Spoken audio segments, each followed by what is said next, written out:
Oh, damn it.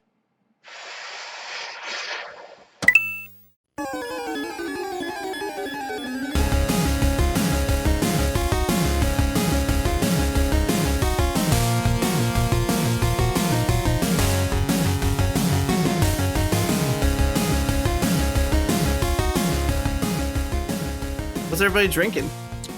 That 60-minute, or sorry, that 90-minute. Oh, 90-minute IPA. That's pretty good. Guys had the 120?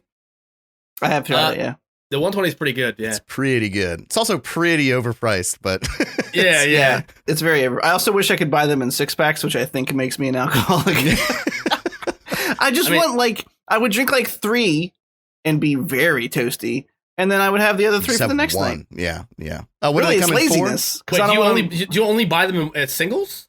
No, they come in 4-packs. Yeah. But I would prefer them in 6-packs. Oh, okay. I hate 4-packs. Like, just charge me 30% more and make it a 6-pack. I'm okay with that. Because exactly what you're saying. You have 3 and you feel real good. You go to bed and then you have 1 beer like an asshole. Like, it's just the worst amount of beer to have.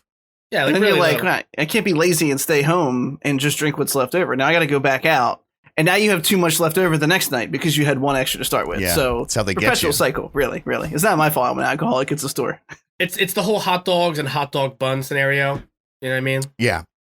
Yeah. Just, like just capitalism, just screwing you any way it can. The shadow council of Pathmark, whatever the fuck it is. I don't know who makes those decisions. Yes, we will have Mark. Holy shit. We will have two more dogs per container and not enough buns. It's very it's I don't know, man. It's I want to blame it on the metric system, but I don't know how to do it. You know what I mean? It's supposed to be like fucking metric system, am I right? Yeah, did it again. It's probably our fault for not being on the fucking metric system. I feel like if you're American, you can say that, and that's just as far as you have to go. And other countries are like stupid fucking American, but other Americans are like, yeah, it's definitely that. Yeah, that's because most people in America never even learned about the metric system. Yeah. That's how fucking stupid we are. Yeah. It's in sets of 10. What's that supposed to mean? Everybody knows there's 12 inches. There's more. We're American. What's a kilometer? Funny you should ask. I don't know. I went to school in America. Now I'm doing math. Thanks, asshole. Is it pronounced kilometer or kilometer? It depends on what region you're from and also how big of a cunt you are. Yeah. It's like scenario versus scenario. We can all agree that tomato's wrong, though, right? It's tomato. Oh, absolutely. 100%. Yeah. There is no tomato. Yeah. I get unilaterally, unequivocally angry when people say scenario, though. Like it's just it just gets to scenario. Me. 100%. I would posit that the person who made the tomato phrase back in 1914 or whatever the fuck was just the edgelord of that time, and he was just trying to stir up some shit. Like he was bored, nothing to do but get like some terrible disease like rickets and die. And he's like, maybe I'll just say tomato, and then everyone's gonna hate me. Boom. He was like, actually, he was the first incel, actually, historically. Yeah.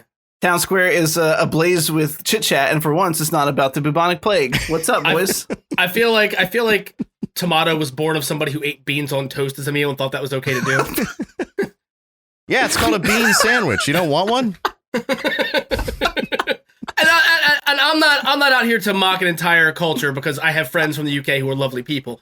But I remember the first time I saw someone eat beans on toast, that's a real thing? I thought you were fucking with me. Wait, no, what? No, it's a real thing. I watched Jack Osborne eat beans on toast back on the Osbournes when I was like, that in sounds grade school. Disgusting. And I remember thinking like, of course he'd do that fat piece of shit. I didn't know that was the thing that was like part of English culture. I thought that he was just a disgusting basement dweller because he was a disgusting basement dweller.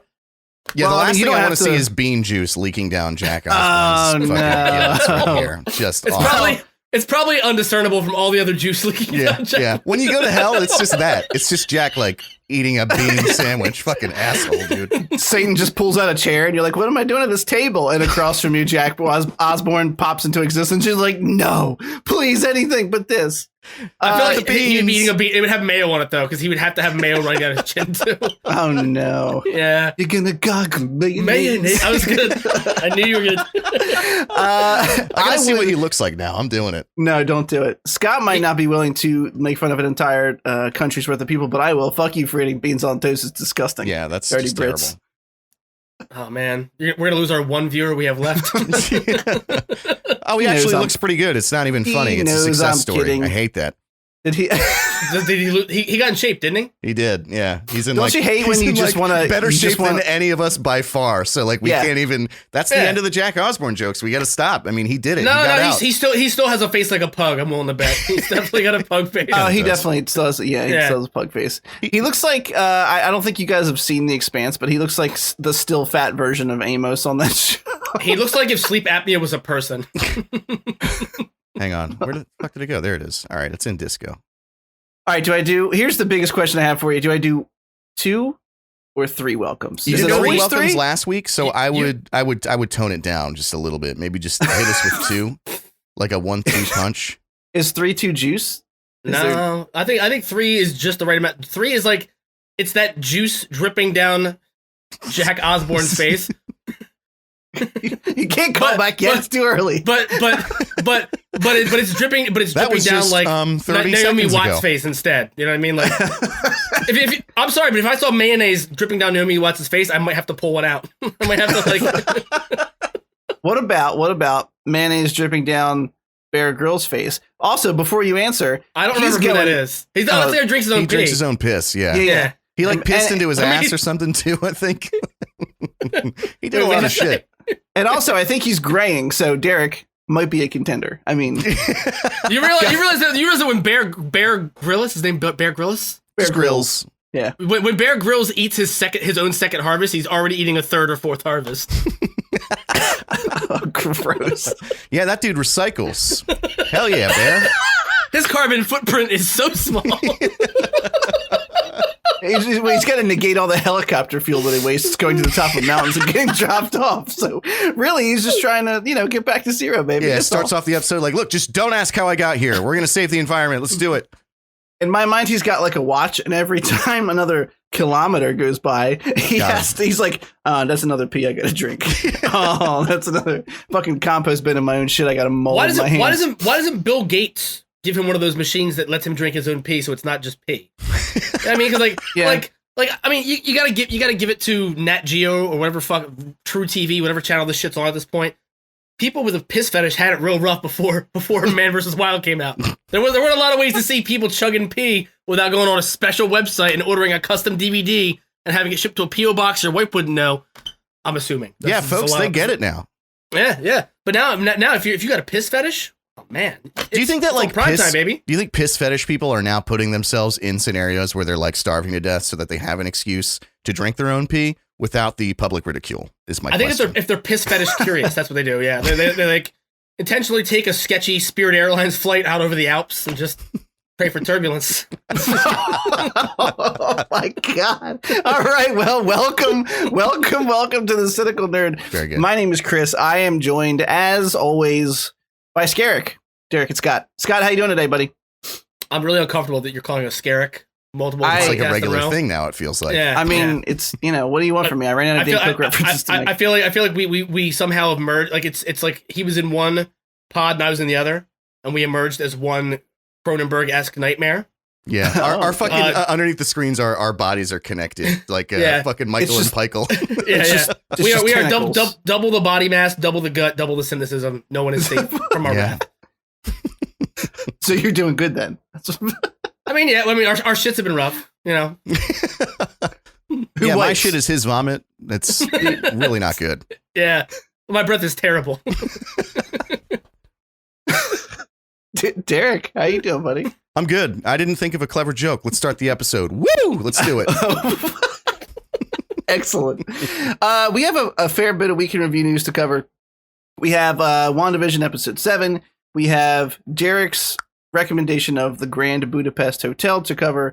We have Scott and I watched Young Rock, and that's our first piece of week in review news. So without further ado, oh, you motherfucker! Now tell me how you felt about it. Can't wait. No, we do episode reviews at the end, man. We didn't all watch it, so this is more like basic thoughts. You don't want to do it right now? I mean, I just want to tease you out. I'm not into that shit. I want to edge you for a while on this Young Rock shit. Edging porn is frustrating just to see the title of. I don't click on that shit. I'm also being edged too because I didn't watch it and then I want to see. I just want to see. It's morbid curiosity. I want to see what happened, but it can happen whenever it happens. No rush. All right, well, we can go through we can do that right before we do the other main topics. I just figured it would be such a quicker conversation because it's only. No, it's. That I'm now dreading it. All right, very quick off the top. We talked about this last week.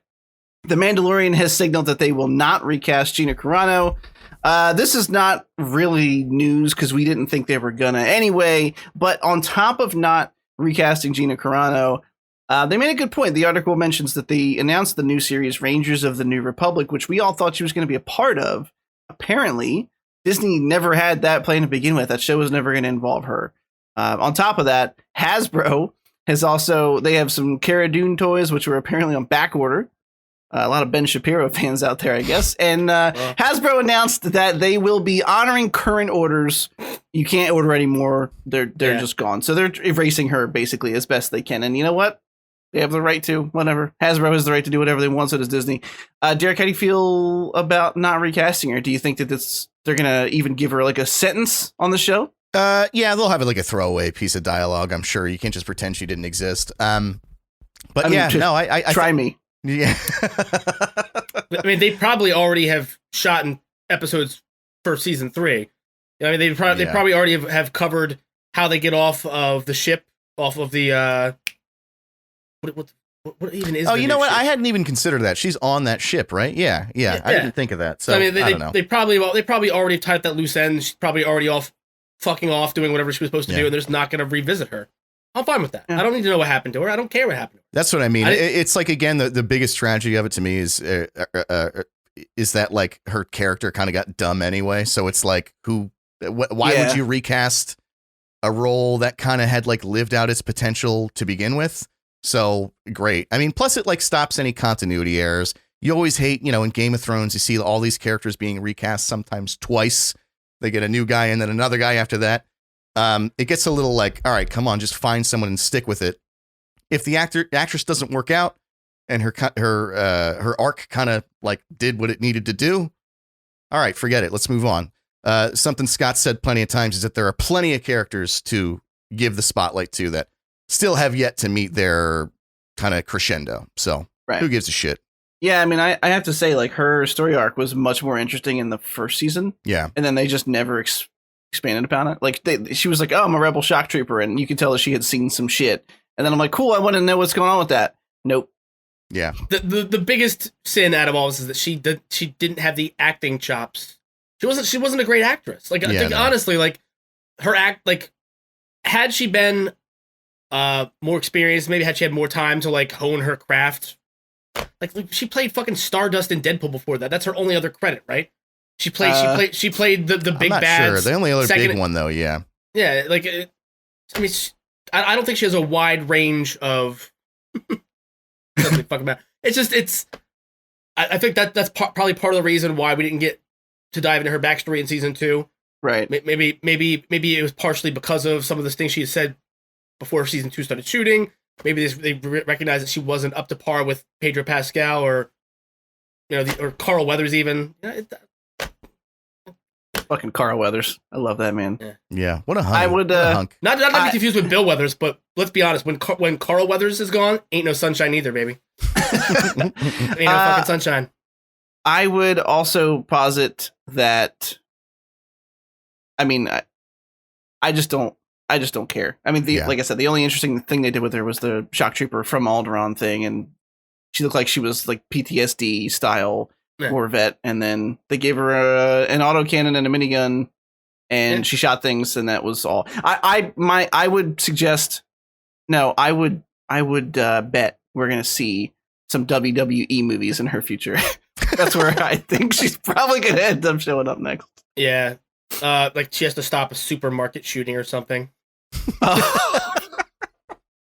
I'm not even joking. Like that's 100% gonna, like, every WWE movie's like a war veteran pushed to his limits, but now the recruit. But now he owns 12 acres and they're in his yard. You're like, what the fuck? Yeah.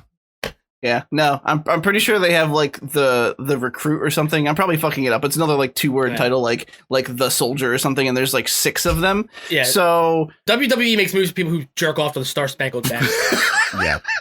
Bro, don't judge. People who are home when no one else is there and like stand up and salute when they During- do the during- anthem At before the beginning of a fucking Yankees football game, games. like a fucking psychopath when no one else can see him, they stand up and salute the flag Hearing- on their hearing- TV. Hearing someone belt Rocket's red glare really gets my red rocket going. You know what I mean? I can't help it. All right. All right. Next piece of news. This is now a furry podcast. Welcome. Yeah. Welcome, welcome. One last thing though, like the one thing that they did implement with her character that I thought was fascinating that I hope we see expanded upon is the Alderaan survivor tattoo, right? The rebel symbol teardrop. I thought that was the most unique and interesting part about her character. Right. And the fact that we never revisited anything, like we didn't see any flashbacks. She didn't speak about what happens before and after, where she was when it happened, any of that. So like we didn't lose a character of great depth, but hopefully some good can come of her character by maybe expanding on that lore they've built. You know, I think that was the one thing about her character that I thought really did a lot of awesome world building. I mean, we all talked about Mandalorian and how much we loved it specifically because the focus is not on a Jedi with a lightsaber. It's about the stories in the galaxy. And honestly, I think Star Wars has so much runway with stuff like that. And honestly, Rangers of the New Republic sounds like it has promise, at least the idea, because it could literally be like Band of Brothers with fucking Star Wars. You know what I mean? Like, they're not going to be that in depth, but they have the opportunity to do something cool like that. So hopefully they take any like remnant storylines they were going to give Gina Carano and just throw it to somebody else over there. Okay. Next piece of news. They found a Supergirl in the Flash film that's coming up eventually. Apparently it's still getting made. I don't know. We keep hearing like news about it and then it disappears for a while. But this came out of nowhere. We had no idea that Supergirl was going to be in it. And they announced the actress. Her name was Sasha Calle. I'm not even going to mention the stuff she's been in because I don't think any of us have seen her before ever in our lives. Andy Muschietti, the guy who did It 1 and 2, is directing the Flash film. We know Michael Keaton is confirmed. We know, well, not officially by the studio, but he's confirmed by the Hollywood Reporter, very reputable sources. Ben Affleck, obviously Ezra Miller, and now Sasha Calle as Supergirl. So we have quite a big cast. There were rumors originally that they were going to be going for the Flashpoint storyline, which I think is way too ambitious for a film like this. So I think they're going to do like a dumbed down version of it where they still deal with the alternate timelines. But it's almost like they should have done more world building before they tried to pull this off. Oh, absolutely. But yeah, I mean, this could be their into, hey, look, this is how we have two Batman franchises going at the same time. This is how.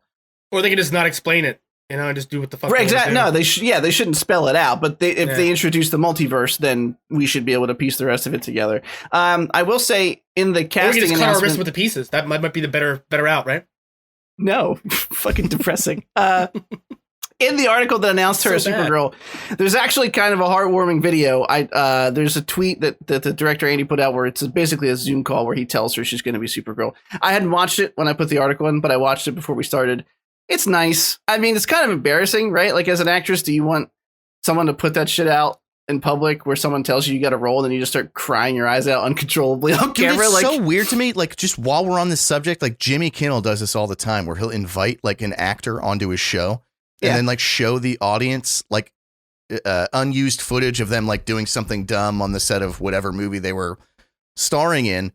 And they every time they're like crippled by embarrassment. It's like, why do you keep fucking doing this, Jimmy? Like, it's just it's such a weird thing to take like unaired footage that in their mind was never going to be shown to anyone and show it to them for the first time at the same time that millions of people are seeing it. And then they're supposed to react to it normally. Like, such a weird fucking thing.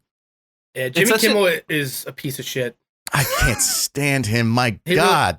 Remember the time he did blackface on the Man Show and nobody ever canceled him for it? Remember that? I don't, but I believe it. God, that guy sucks. I hope he steps in a fucking dressed up as bear Oprah trap. and as Karl Malone, the basketball player. I remember Karl Malone. Holy shit. Did like a racist like. Oh, I'm gonna watch that when we're done. Not just a Southern accent, but like not that I need more reason to hate him. Holy shit, I am just chock full of that shit. But I'm always welcome to invite some more in. Jimmy Kimmel is like somebody's mom, like before prom, who shows like your date, comes over all your baby pictures. Like, here's his asshole in the bathtub when he was 6 months old. Someone needs to do that to Jimmy Kimmel. Like, get him on their show live and then show all the racist things he's ever tweeted and filmed live for television and make him react to them like he's on fucking the Jamie Kennedy Experience, whatever the fuck it was. Like, I would love to see someone get him in that way. I totally agree. The I would totally just say fuck Jimmy Kimmel as well, just so we're all, total agreement. All three of us. I don't like him either. Kind of a dick. I mean, he's better than Adam Carolla, but not by much. Not a whole lot. Adam Carolla has turned into like a giant piece of shit, though. Yeah. He's like an incel. Like his career went nowhere, and now he's like a career incel. Yeah. Like it's weird. He thinks women can't be funny, but he's not funny. So like, yeah. Come on, Adam. Basically, what I'm saying is Gina Carano will be on his show next week. Like, let me be clear. I don't think Amy Schumer's funny either, but you're not, Adam. Yeah. You're definitely not. You think you're a comedy catch, my guy? The Man Show did not. No. Your show ended with girls jumping on trampolines, and it still got canceled, like in the '90s. So like, but yeah, before everybody was woke. Simpsons is still on, my friend. Simpsons is still on. You're done. Before we move on, the one thing I will say is it'll be interesting to see where she comes from. I don't know if you boys remember. I know, Scott, I know you're not the biggest fan of Man of Steel, but in Man of Steel, when he goes to the Kryptonian ship to find his suit, there's an extra pod in that ship that had already been opened. So people were going, oh, maybe they're leaving the door open for Supergirl. So that was planted 2013 when Man of Steel was around. It'd be interesting to see if they're going to say, like, she's from this primary DC world, or if the multiverse thing is going to somehow bring her on board. But that's it. I mean, the movie's still fucking happening. It's supposed to release next year. This casting process was apparently massive. He saw like 400 interviews. So it's cool that they seem to have an actual... must be a pivotal role then. Yeah. That's what I would say. Yeah. I mean, it sounds like the same sort of casting process that Zach went through for like Wonder Woman when he was introducing her into BVS. I mean, one thing's for certain, boys. This will definitely be convoluted and bloated.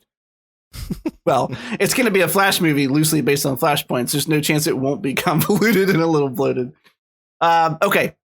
Who loves George R.R. Martin? Ready, go. I do. Not it. I know what you were expecting. No. I know what you were expecting, but I do. He's a great writer. He really is. How do you feel about it, Scott?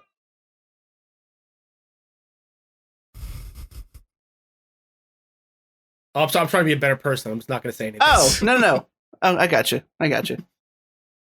So George R.R. Martin, apparently... He looks like he smells like he's already dead. He's so fucking fat and bloated. He has to smell, right? He does. Yeah, there's no way. Like, he's one of those guys that, like, he would shower and then instantly one of the folds would already have some kind of cheese in it. Yeah. I hate... Dude, he's one of the people, how like really big people have to like put Vaseline in their like crevices when they wake up? He's definitely a fucking Vaseliner, dude. He's got to be. Yeah. When he rolls out of bed, it probably sounds like 1,000 people farting.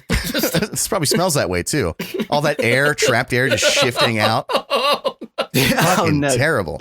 Do you think he smells like a ham sandwich with mayonnaise or spicy brown mustard? That's really the important question. Definitely a musto. Definitely a musto. Yeah. He smells like a dog that rolled in its own shit in the backyard, I think. Like you ever have those friends with like a big dog, but they kept it in a tiny outdoor kennel. Like, that's way too small for that dog. And it's like, dog always smells like it just ate its shit, so it didn't step in it. Yeah, you feel bad for the dog, but it's also like, get the fuck away from me. You smell like shit at the same time, and it's like makes you ask questions about yourself. Yeah. Well, because the dog's always perpetually barking because he's starved for attention. So you're like, and despite how much of his own shit he eats, he's actually physically starving as well. Yeah. He's doing a real Bear Grylls type thing. Yeah, I was going to say, there's not a lot of nutrients once you continue to harvest. You know what I mean? Yeah. That dog's on his 14th harvest.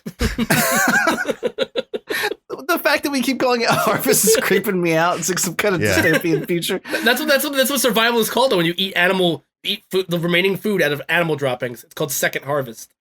Ugh, it's fucking great. It might be the podcast I thought name. It was a joke. I didn't know that was a legitimate term. Episode 21, second harvest, bro. I'm just saying. God, no. Ew. The brown harvest.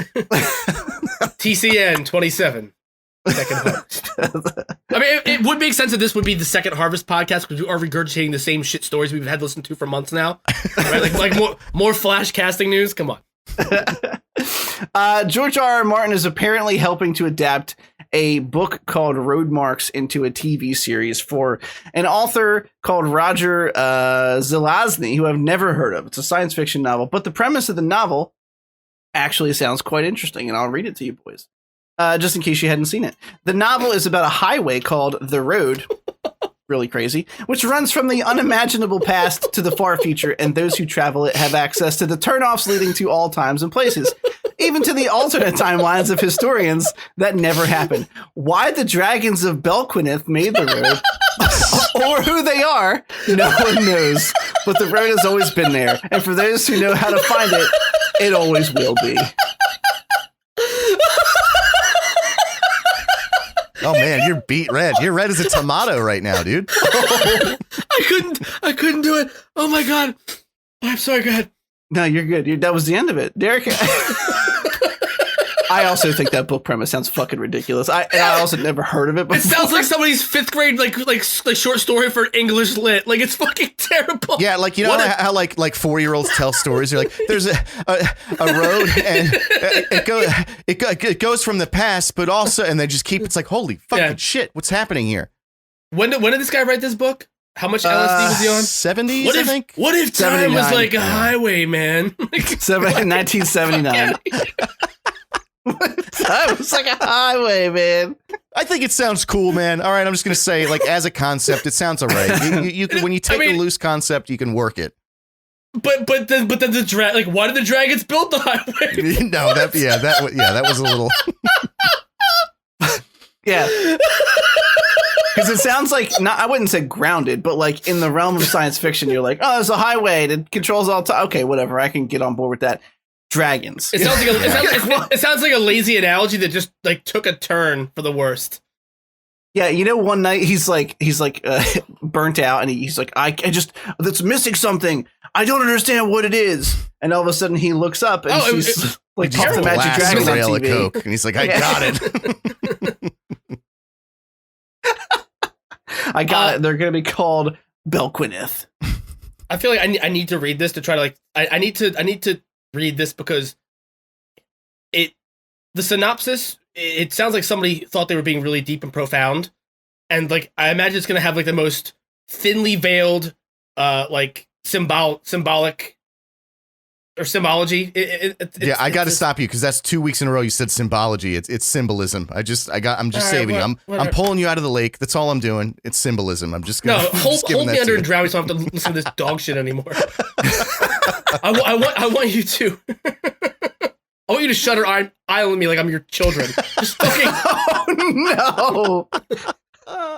You have this fucking amazing skill to pull these analogies out of. I wouldn't say obscure because I love Shutter Island, but I haven't thought about that. That's movie what I was going to say. I know you haven't seen it in 10 years, and you still just boom like that. You just grabbed it. But as somebody like I understand that in 1979 there wasn't a wealth of content like there is now. There wasn't much stuff to pull from. But like, did you read another book ever, bro, or did you just like? Yeah, bro. He just got done reading Puff the Magic Dragon. And I don't understand how you equate highways to dragons and think that it's not. It sounds like it would be a bad 80s movie, like a sci-fi movie that would have been like direct to VHS. Yeah. It does sound like, though, that like from this article that George is basically like he's kind of paying homage to his friend that passed away that wrote this book by developing it into a TV series. But, you know, which is, I guess, is nice. But at the same time, it's time for everyone to accept that he is never going to finish A Song of Ice and Fire. It's never going to fucking happen. He's just finding these projects to just like eat up his time because then he's just going to die one day. And it's going to be soon because the guy's in bad shape and he's fucking old. And then he won't have to deal with the pressure that everybody is putting on him. That's what's happening. 100%. We are never getting Wins a Winner. Never. Yeah, right. I feel like his body pillow probably smells like embalming fluid. It's already in him for some reason. It's like, what are you doing, George? Well, there's marinating with it to try to like mask the stank. Right. I mean, realistically, he can't finish Wins a Winner because he lost his favorite writing pen in one of the neck folds under his dirty beard. So what are you going to do, bro? What do you do in that situation? I don't know. All right. So next up on the docket, we have the fucking Mortal Kombat trailer, which looks pretty litty titty. That's what I'm going to call. I'm going to call this trailer litty titty. All right. I'll do a brief overview. So we start the trailer and basically, so they introduce a character named Cole. Is this supposed to be like the Our Eyes to the situation? Didn't we read like a couple months ago that there is like a new character that's just meant to be sort of the audience insert? Yeah, that's what I was thinking. Yeah. But I mean, do you think he's going to survive? I hope not. I hope they pull a bait and switch. I hope like they explain everything to him, like to explain it to us, their new mythology, and then they kill him, and then he just murder dies. the fuck out of him. Yeah. They just Like- Johnny Cage him. Like Yeah, they like- teach him about all of the backstory, and then they're going, "Oh wait, we also forgot fatalities. Finish him," and then he just dies. Do you remember that one terrible more thing. Nightmare on Elm Street remake they did with Jackie? What's his name? Earl Haley? Yeah. Yeah. Where like the first like 20 minutes of the movie, you think you're following the main character, but you're just following the best friend who got killed in the ceiling in the original one. Mm-hmm. They pull that Yeah. bait and switch. It's one of the few things Michael Bay ever did well when it came to being a producer. Did Michael I Bay think. do that? Really? He executive produced it. Yeah. Oh, okay. Yeah. Fair. Yeah. I don't know how much of a hand he had in that, but that was brilliant writing, though. But yeah, I hope they do kind of like a bait and switch like that where we get introduced to this character. I'm really excited to see all the favorites coming back. There's a lot that don't even get focused on in the trailer, like Melina, Goro, Right. you see for a brief minute. Mm-hmm. Reptile. Kano looks really fucking likable in this trailer, I gotta say. He looks great. Yeah. I Yeah, had some questions about that. Yeah. Mhm. They had Kano and Sonya in the same scene several times, and they're supposed to be like mortal fucking enemies. Like can't stand each other. Not canonically. No, they used the murder of Jax in the first Mortal Kombat, the one that came out like a New Line Cinema in like 1997, as Yeah. a reason to pit them against each other, as a like a plot device to get her to go to the island. She followed him on the boat. She went to the island by mistake. She didn't have any idea what was going on. She was just chasing him out of vengeance, and that's how they got her character to the island for the tournament. I thought in the Was game Sonya too. played by Veronica from Billy Madison? Am I remembering Yes. that properly? Yes. Yeah, Okay. absolutely, Yeah. absolutely, she was. So hot. Yeah. Yeah. Very. Teach me, mommy. So this trailer opens up pretty fucking badass. There's someone telling a story about how they had like a raid on a building, and it shows Jax, or the character that we will find out is going to be Jax in like 3 seconds, and he goes up, and they kind of cut the end of it by saying the person had superhuman abilities, and he finds Sub-Zero. Jax pulls the trigger, he freezes all the pellets coming out of the end of the gun, and then freezes and just cracks off both of Jax's arms, which was fucking, and I was like, oh shit, this trailer is sick. I gotta say, I think like my only concern about this film is that they give it enough money for the effects to look good. And also that some of because clearly I've never seen any of these actors or actresses. That's not true. I've seen one or two of the guy who plays Scorpion. I've definitely seen before. The guy who plays great actor too. He's like yeah. an excellent actor. The guy who plays Shang Tsung I've seen before for 100%. He's the guy who was in Dark Knight Rises or Dark Knight. We talked about this before. It was the Yeah, gentleman. he was Lau. Yeah, Lau. I couldn't think of his name. Bad Batman fan. And the trailer, you know, it's fucking great. It's exactly what I wanted from like a gritty. I hate that I just used the word fucking gritty, but a Mortal Kombat kind of relaunch or remake with an R rating. There's some cool stuff like there's some cool like lore where they show it looks like Baraka. They're like, oh, thousands of years ago there was a tournament, and they're looking up at like the a painting. picture on the Yeah. wall, and I'm like, Yeah. oh shit. They clearly show Melina, and although they didn't show her mouth go all crazy, she's got like the fucking Glasgow smile going on. She's got the Anne Hathaway witch's smile happening a little bit. Oh, It's- true.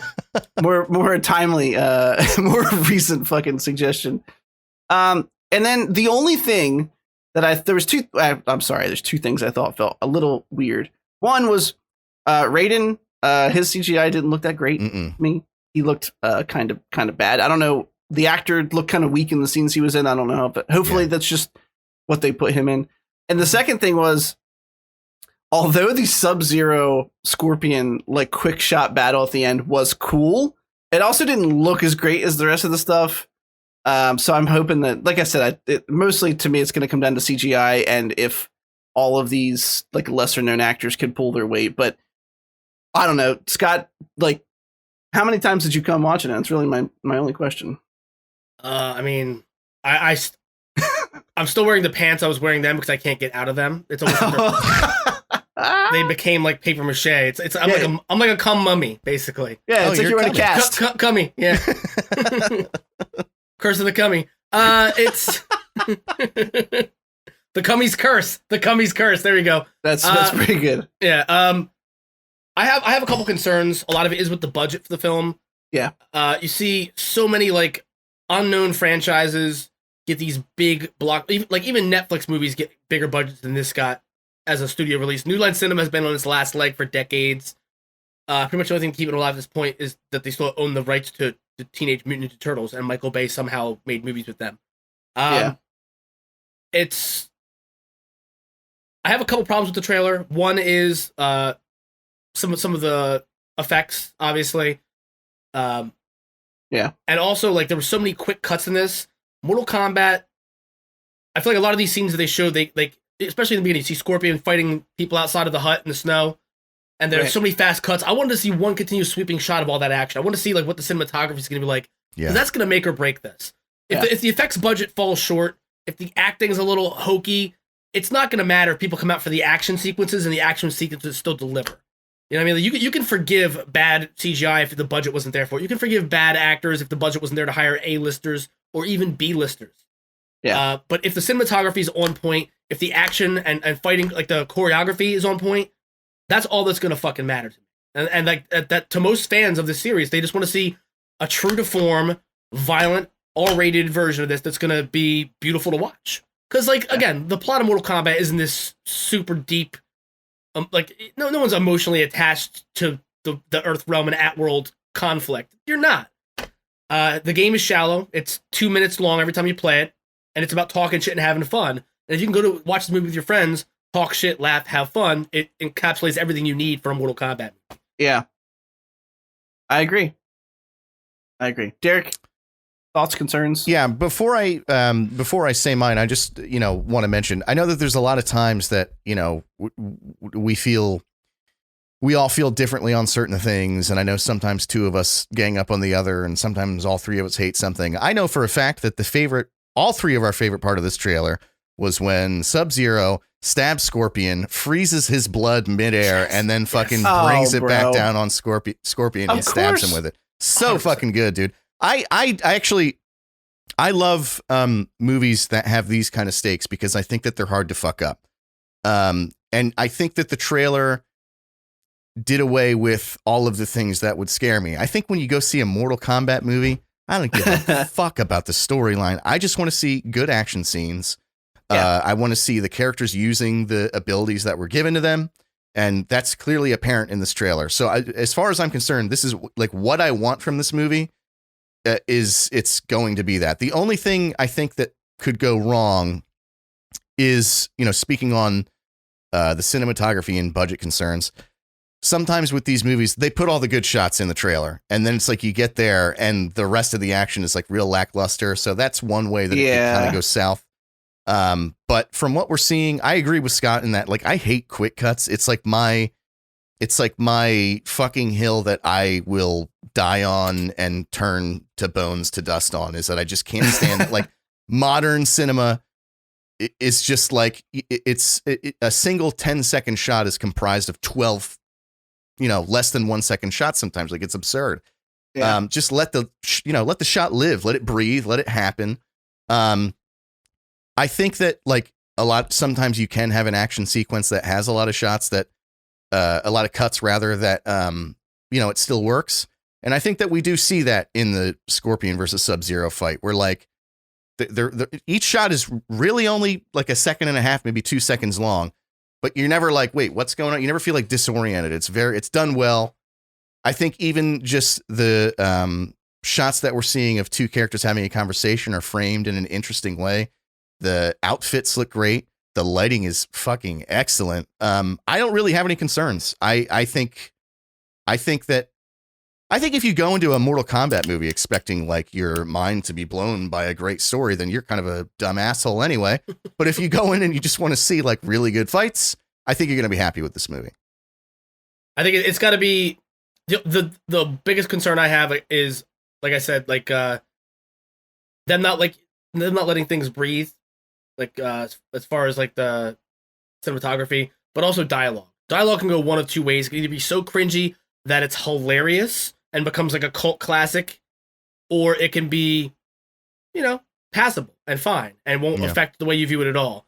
But there's a real chance that it could be somewhere in the middle where it's just bad in a way that, like, takes you out of it. Yeah. You know what I mean? Like if they try to go hokey buddy comedy with it in any way, shape, or form, like, in the middle of a battle, them having quips and shit, that will make my dick real soft.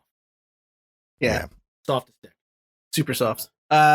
Stretch Armstrong soft. You know, where it's like Real it's kind of hard, but not hard enough to do anything with. Why is it even? Yeah, you know what I'm talking about. You've seen those porns before. They're holding it at the base, trying to get something to happen. Anyway, my favorite character is still Kung Lao. I don't know why. I like him. He seems pretty fucking cool. Liu Kang using. Is it because of his hat? It's because of his sharp hat, bro. Do you like his good sharp hat?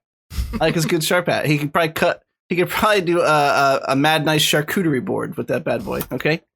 Did we make a joke on a previous podcast about him like giving up on being a fighter and like using his hat to like cut meat in a restaurant or something like that? Yeah, he was the deli counter. Yeah. They used him like the deli counter. And Jax was his coworker who lost his arms at the Walmart deli counter. Very unfortunate. Yeah, terrible. We had to make a GoFundMe for him. Yeah, because God knows Walmart's not paying for those deals. No, they don't fork. And neither is he on $9 an hour. So yeah, that's how Kano lost his eye too, man. Walmart employees have it rough.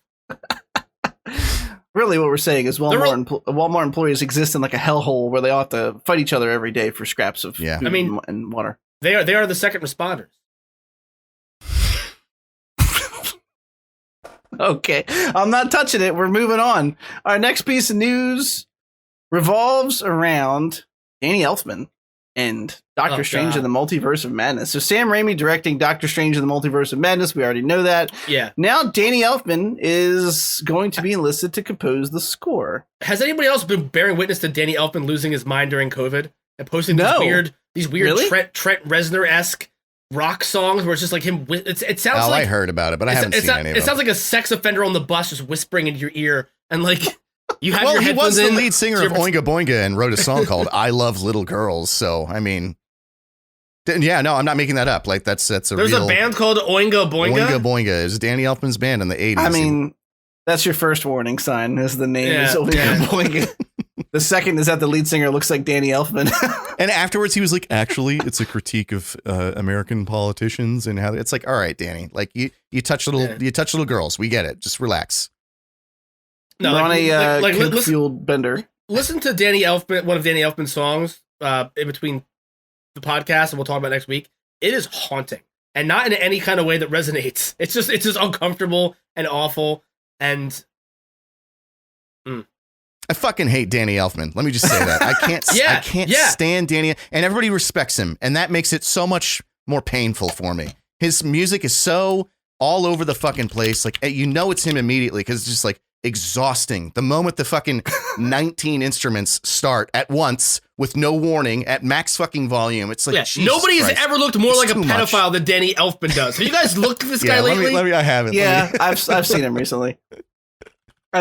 So while you guys are looking up, but you haven't seen this picture. No, that's not good. While you guys are looking up pictures, I probably don't want to see. Are you gonna put it in the chat? Yeah. So Michael Giacchino did the first Doctor Strange film. He cannot do the second one because he will be busy scoring the big old bag of dicks that Spider-Man 3 is probably going to end up being. That's a bad one.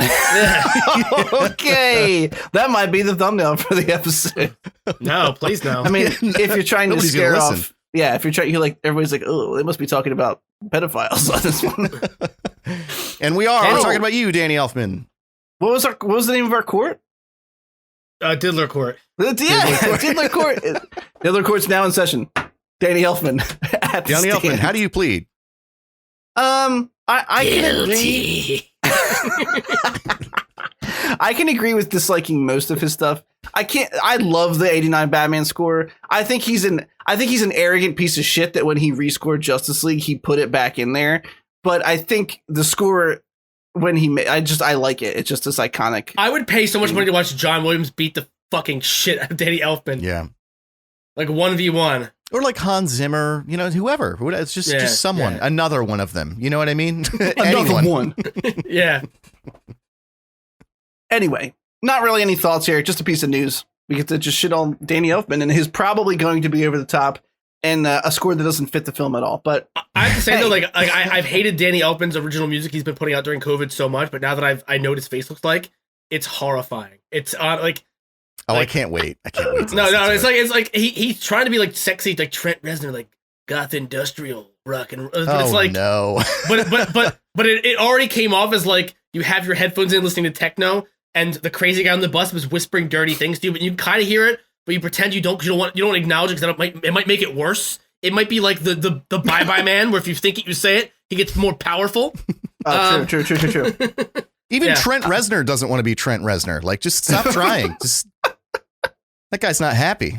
Fucking not nice. All right. Next up. Fuck Trent Reznor though too, right? Like, I love Trent Reznor. No, I can't be with you on this one. I hate him so much. I don't know how I feel about him. I always felt like he was a little self-absorbed, but I don't know enough about him personally to say that. I just love that one of Johnny Cash's last acts before dying was to dunk on Trent Reznor. Yeah. And do a version of his song so well that like Trent Reznor could never top it ever. Even Trent Reznor got mad because it's like, all right, not to get too far away from the point here, but like you don't have to ask an artist permission to cover their song, but it's considered a kind of, bro thing to do. Well, Johnny Cash didn't. He's from a different fucking era, so he just covered it anyway. And so when Trent Reznor had heard about it, he was like pissed, like, oh, he didn't even say anything to me, yada, yada, yada. And then once he heard the song, Trent Reznor himself was like, never mind, that's his song now. He did it way better. He's like, just totally gave it up. But I do remember reading that. Still really good though. Yeah, I do remember reading that. Like when he heard it, he was like, oh shit. Yeah. Like this is a serious version of the song. All right. Next up in news. One more. One more what? Danny Elfman looks like an aquatic version of David Bowie. With cirrhosis. Danny Elfman looks like he would always be wet. You know what I mean? Like just he would need you to like ladle water over him. Or he's the creature from fucking what was it called? God damn it!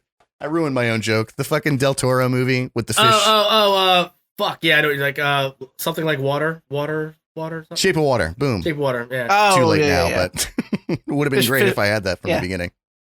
He also he looks like the mildly unattractive woman that a Die Hard villain would be fucking. You know what I mean? Like, like the kind of muscular, but not really. Like. Oh yeah, I know. Like she's real good with an auto shotgun, but you don't know anything else about her. You know? Yeah. That he kills in like Act 3 of the movie. All the time. They always get fucking nuked. Next up in our docket of news, there's a Constantine reboot apparently coming from J.J. Abrams' Bad Robot company for HBO Max. Look, the Keanu Reeves film was fine. I think it aged pretty well actually because I didn't like it a whole lot when it came out, but it's fine. I like it. I'll watch it. Not terrible. I didn't watch the Matt Ryan led NBC series because it looked bad. By all accounts, he was a good Constantine. I have no idea. Did anybody else watch any of that? Yeah. Nope. Oh, not the. I'm sorry, not the show, but the show, the Keanu Reeves movie. But I never read the comics, and I feel like that allowed me to like the movie more. Yeah. Fair. Yeah. Yeah. It's my extent of knowledge about Constantine is I don't know, paranormal investigator, basically, like in the DC universe. He's been a con man. Supposed to be like a con man, right? Like basically. Some of it's real, some of it's not. Like when he doesn't have real cases, he fakes it. Yeah. He's kind of a piece of shit, but that's kind of the whole shtick. He's like the lovable bag of dicks. He's been in a couple of the DC animated movies, and he's played interesting roles because he's like super useful to the team when he wants to be, but otherwise he's just an asshole. I mean, I don't know. The show's being led by a guy named Guy Bolton, who I've never heard of before. He's the head of the writers' room. He's done books called The Pictures and The Syndicate. Of course. In relation to Michael? Yeah, he's actually Michael's cousin. Really? Yeah. He gets 1/4 of his inheritance when Michael Bolton dies. Oh, Michael has no family, huh? His cousins get 1/4? That's sad. Yeah. Sorry, Mike. Second cousin. No wife or children? No wife or children for Michael Bolton? He might, but he doesn't like them. He's angry I don't at all either, of them. to be honest. Fuck them. I don't know anything about him. I actually only brought this up because I love the Keanu Reeves movie at this point in my life. Like I didn't so much when it first came out, but now I watched it again like 6 months ago. I thought watch it again. I've been meaning to. It holds up. Yeah. I remember the dynamic between Keanu Reeves and LaBeouf is pretty good. Yeah, I'm gonna watch that. I'm gonna watch that again. It's amazing to watch like back then because even back then the booth brought it. You know what I mean? I happen to like Shia LaBeouf as an actor. He's Shia good in some LaBeouf. stuff, but he just makes me uncomfortable most of the time. You guys need to watch the Tax Collector for real. Like fantastic. Yeah, it's on Hulu for free. Oh, you were? I think you were telling us about this last week, right? Yeah, he brought up Tax Collector last week. Whenever I think of recent Shia LaBeouf, I think of Fury. The Booth. Shia the tank film he was in, Fury. It was like the war movie. Fantastic. That was pretty fucking. I didn't see that. Oh, that's a great movie. It looks pretty good. It looks pretty good. Brad Pitt, Shia LaBeouf. Sorry, the Booth. Yeah. What's his name? There's a bunch of people in that, right? What's his name that played Frank Castle in Punisher? And also Which Shane one? in Walking Dead. I forget his name. Yeah. Oh no, the other one. The asshole. Another one. Yeah, the whatever. Fantastic fucking movie though. It really is. Yeah. It's a good movie. I'll check it out.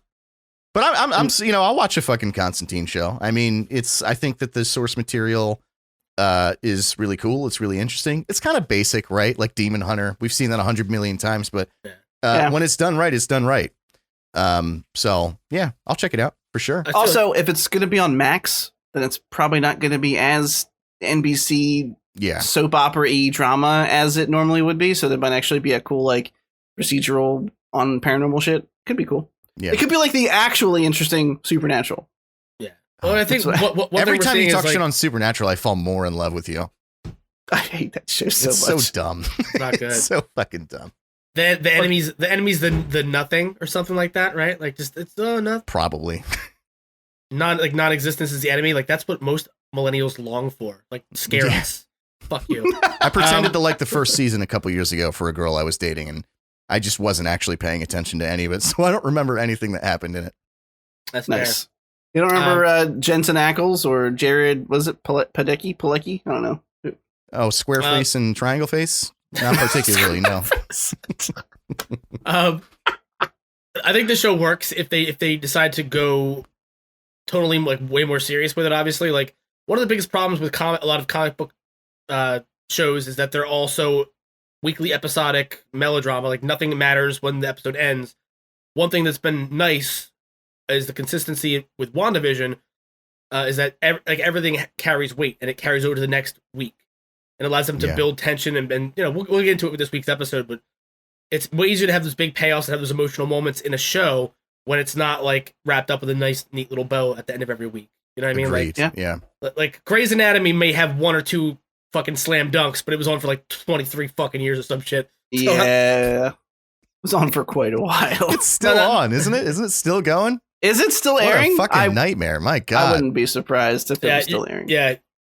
You're going to be putting your kids through college and it's still going to be on the fucking... Yeah, half of them are collecting Medicare, like the fucking cast and crew. Like, it's ridiculous. Yeah. Well, I think it just takes place at a nursing home that they're all patients in now. Yeah, and it's about like the new young fresh faced orderlies and shit. Yeah, this week's drama is who's going to get the last catheter that we have available. Gray actually died, and they dissected her live for the last episode. I think something like that. Nice, nice. If not, they should. Yeah. All right, so I made a boo boo, guys. I should have put this next piece of news right up against the Tim Burton, or not Tim Burton news. I already fucking ruined it. The Danny Elfman news, because we're talking about people from the 90s who have perpetually degraded physically and now look like they're all just going to hang out in the pedophile ring. And that brings me to Tim Burton, since I fucked it up originally. Tim Burton's always looked like one of his own claymation characters. Is the one thing. Yeah, so and like a hastily crafted one. Like not well put together.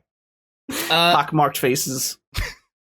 But no one compares to Elfman when it comes to being like a specter. The worst. Yeah. Like if you were a public transit and like Tim Burton got on, you'd be like, oh shit, he looks horrible in person, but I'm gonna get an autograph. If Danny Elfman got on like a public transit train with you, you'd be like, who is that ghoul leering at me? And how does he not blink? Why is he hasn't blinked yet? It's been like 10 minutes. How is he simultaneously looking at me and at the door? I don't understand. This is weird news, and it sounds bad, to be honest. Tim Burton is apparently going to make a live-action Netflix series that follows Wednesday Addams as she solves spooky mysteries. Cast Audrey Plaza and you got my money. Aubrey Plaza, you got my fucking money. I was going to say, cast a grown-up Christina Ricci. Like, exactly. Yeah, I was going to say, super. I mean, yeah. Have you guys seen Black Snake Moan? Oh, absolutely. I've seen Black Snake Moan. Oh my God. Great movie. I've seen it, and then I've seen it, if you know what I mean. Yeah. Fuck, it's been a while. I got to watch that one too. We're bringing up a lot of good flicks tonight. Mm-hmm. But I don't. If Christina Ricci's not in it, I don't give a shit. Like, I'm just don't know why you wouldn't use her. Yeah. Like, why? She's an adult now. Why wouldn't you? Is she gonna come? Well, I mean, they're probably gonna try to do like what they did with Sabrina, right? Have it be like a young, fresh. Oh, you're actually right. They does say adolescent. Yeah. I'm bad. Bad. But that's not what the people want. Right. We all want Christina Ricci. I don't want to watch a 16-year-old girl solve mysteries. Plus, Christina Ricci probably still looks younger than the 16-year-old that they're going to hire. My God, she's just hasn't aged. It's like she is in it. Yeah, she is a 4-alarm fire. Or I don't know what demonic entity she made a fucking pact with, but time has been very kind. Yeah, probably Bagul, right? Where you sacrifice children. Yeah. I'll have to ask the subreddit for QAnon. I don't really know. But let me just ask, how out of character does it sound for the plot of like what you know of Wednesday Addams for us to be like following her as she solves spooky mysteries? Yeah. Like what? Wouldn't she be like encouraging them and like summoning demons to like go out and create havoc? It just sounds like Scooby-Doo. Right. Yeah. But like it's gonna be a young that's weird, man.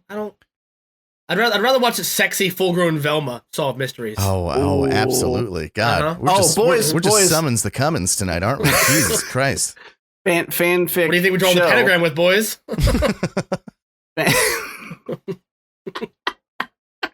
Fanfic show idea.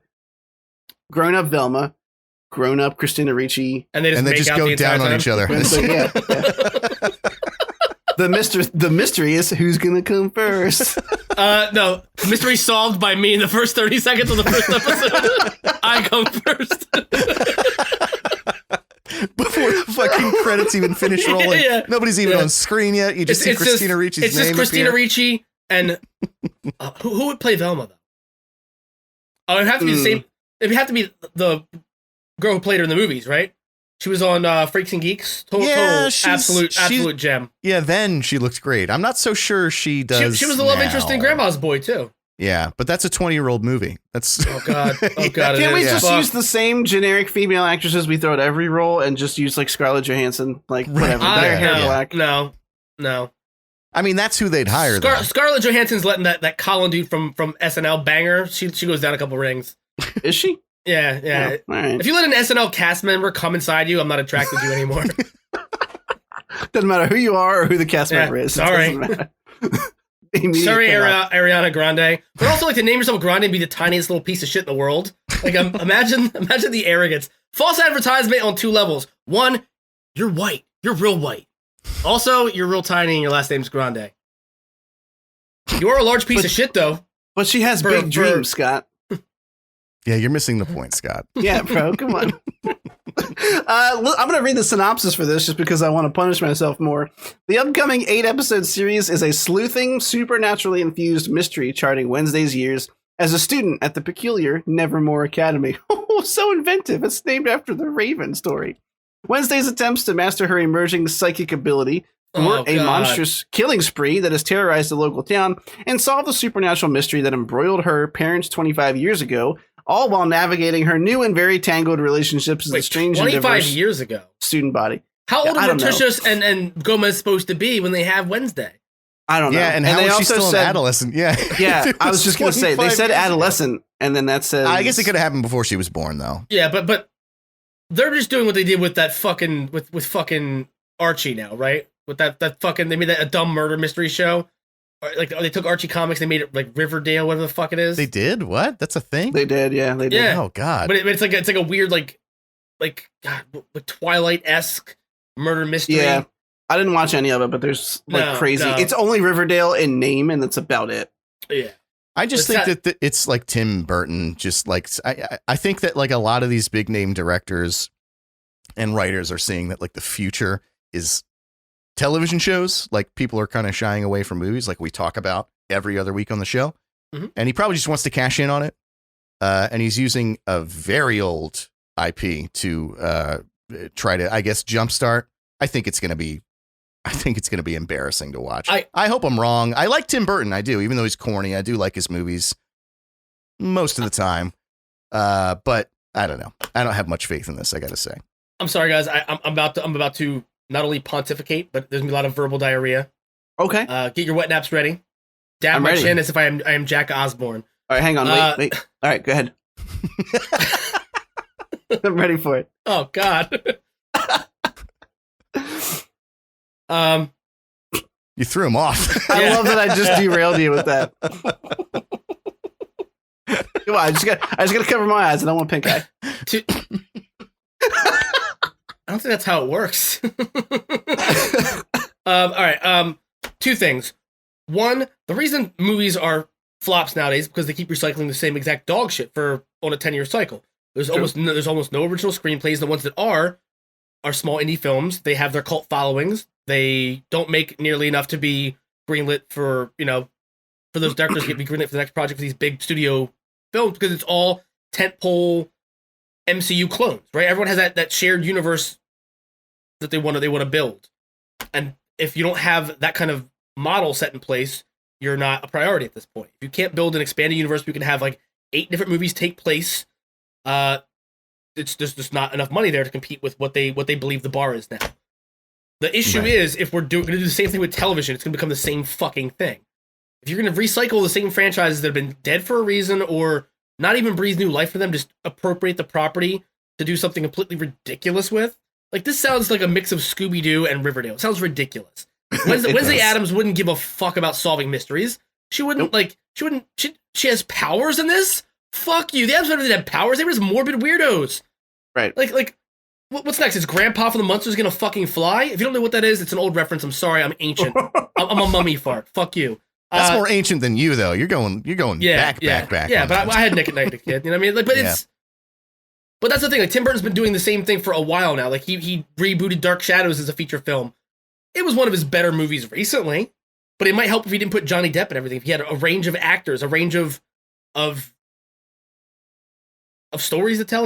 It feels like it's all just the same thing. It's like Dark Shadows is essentially the Addams Family, is essentially the Munsters. It's all just yeah. I don't know. I 100% agree. He keeps pulling from the pool of talent that he's come to know and be comfortable with, and he keeps pulling from the same tinge of weird that he's become comfortable with. He's got no range as like a director. He makes like the same shit over and over. It's basically like a socially shunned sort of weirdo eventually shows their worth in the community, then accepts them and overcomes the issue together. That's like every fucking Tim Burton movie.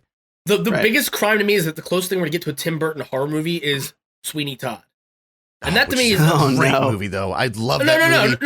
No. It's a fine movie. I'm not here to shit on Sweeney Todd. What I'm saying is Tim Burton, the gore he implemented in that movie. Imagine what he would do if he had a real horror movie. He guys chops into a different genre, and that's the biggest curse of his career. Like, kind of the same thing with Quentin Tarantino. Now he's kind of fallen down the spaghetti western hole, where he even makes modern day films have that same vibe to them. Once Upon a Time did not do it for me. I mean, it was good, but it was just like shitty Pulp Fiction, right? Yeah, exactly. I mean, it was the same old song and dance. It's totally the same thing. I have prettier actors than this one. Is all it really is. I got these 2 smoke shows, and this female smoke show. Let's see if they fuck. Yeah.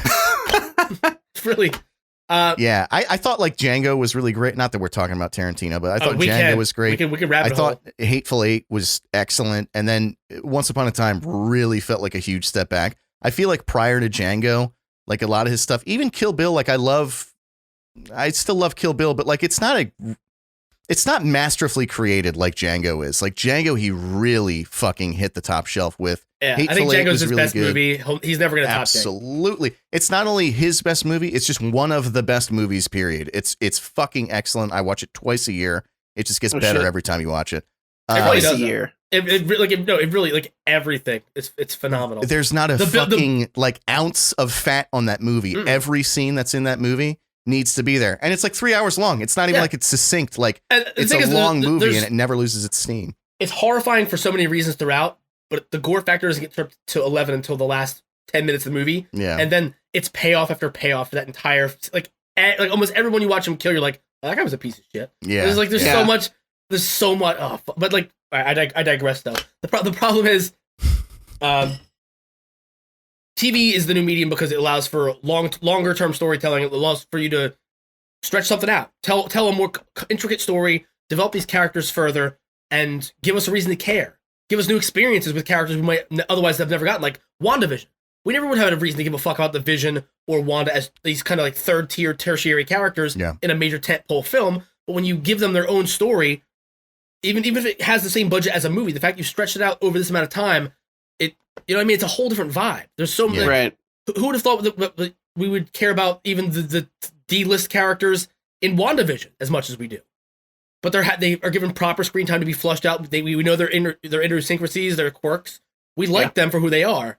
You're 100% correct, because I never liked Vision. I thought he was a Boy Scout. I thought he was boring, and he is by far my favorite character. He had a few good throwaway lines, but there was nothing. He wasn't a character that you connected with emotionally until this. Yeah. Right. That's the good thing about TV is it gives you a chance to stretch it out. Yeah. For lack of a better word, like I know that sounds kind of gross because because buttholes. But even looking at like a show like, and again, it is a very shallow show, but look at what they did with Lethal Weapon. 3 seasons of that show, but they managed to take something that like was a popcorn movie in the 80s and make it a believable drama that you could get emotionally invested in if you gave a shit. If you wanted to, you could watch it week to week. It had that week to week flavor, but Marlon Wayans and that guy who was a dick were fantastic until Sean William Scott came in. And the thing is, you can breathe new life into old series. That proved it. There's been a plethora of other shows that have proved it over time, but this seems like it's following the Rivendell formula, which is the most shallow, vapid teen drama. Twilight, am I going to bang the vampire or the werewolf nonsense? And the answer is, no matter who you bang, you're going to get an STD. That vampire's got some kind of blood disease. He's been fucking for 200 years. Yeah. That werewolf's going to have parasites. You're going to get ringworm in your pussy. Yeah. You're going to get ringworm in that pussy. Enjoy it. No, I'm good. I'm good with that. Basically, I can sum up all of our thoughts here with we'd rather see Velma, Wednesday Addams, Rule 34 than we would watch this show. 100%. Yeah. And with that, I'm actually gonna watch that the second we're done the podcast. Oh, absolutely. Oh no! I want to see it in your eyes. I want to see the reflection in your eyes. I'm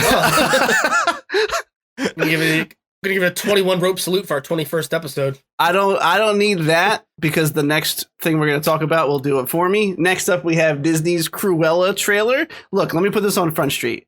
We don't need this movie, and I don't know what this weird thing is. Where think about the concept before we even talk about the merits of the trailer, because it doesn't have a lot. And before we talk about the casting, because Emma Stone, she's a smoke show in the same way that like the girl next door, she's got that like down to earth vibe. That's cool. Whatever. Yeah, she is a 5-alarm smoke show. 5-alarm. Yeah, exactly. Yeah. However, think about the premise. Some house pets are going to die in that thing. You know what I mean? Like, there's no way. There's no way. Probably. No way. Yeah, no way. The fire department's getting all of them out of the house. Think about the premise, like Maleficent, right? They made a movie these movies like try to humanize these villains, but we're talking about a woman who murders fucking dogs to make coats, and they're gonna humanize her? I don't give a fuck what she's been through. She kills Dalmatians to make fucking coats. Like, to me, how they possibly like pitch this in a fucking room, and someone said, "Let's humanize Cruella de Vil," such a hilariously like villain name that they just were like, what should we call her? Put Cruel in the fucking name. Like, boom, she's and mean. She's evil, but she's also the devil. Yeah, Cruella de Vil. And someone was like, oh, rounds on that guy. He fucking, this guy fucks. Cruella de Vil. Look, okay, yes. Did I see this trailer? Did I immediately go 6 to midnight? Of course I did. Emma Stone's a smoke show. She's looking weird. Why is it even hotter when her makeup's running down her face? What's wrong with her? I know. No, well, you know exactly why. You both know exactly why. It looks like she's channeling like the trailer should have just been like the Disney logo, just like gat.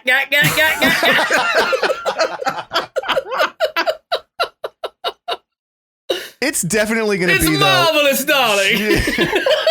It's definitely going to be that she doesn't actually skin the dogs. She just like keeps them in like, cages all day. That's and then still in not the okay. end, it's not. But in the end, she's going to free them because they realize they have a common goal or something. They're going to change the whole fucking script. I still want to see it. Like, I love Emma Stone beyond the fact that she just looks excellent. She's a fucking wonderful actress. Like, really, there's a lot of, I hate people who are like, you tell them about a movie and they go, well, who's in it? It's almost like, what does it fucking matter? Like, just the script should be what interests you, not the people who are in it. But there are a couple actors out there that are so fucking good at acting that I just enjoy watching them act. And she's one of them. She is so fucking good. What's going on, guys? I don't know. I don't know what he's laughing at. I didn't do anything. Scott's joke just hit me for a second time.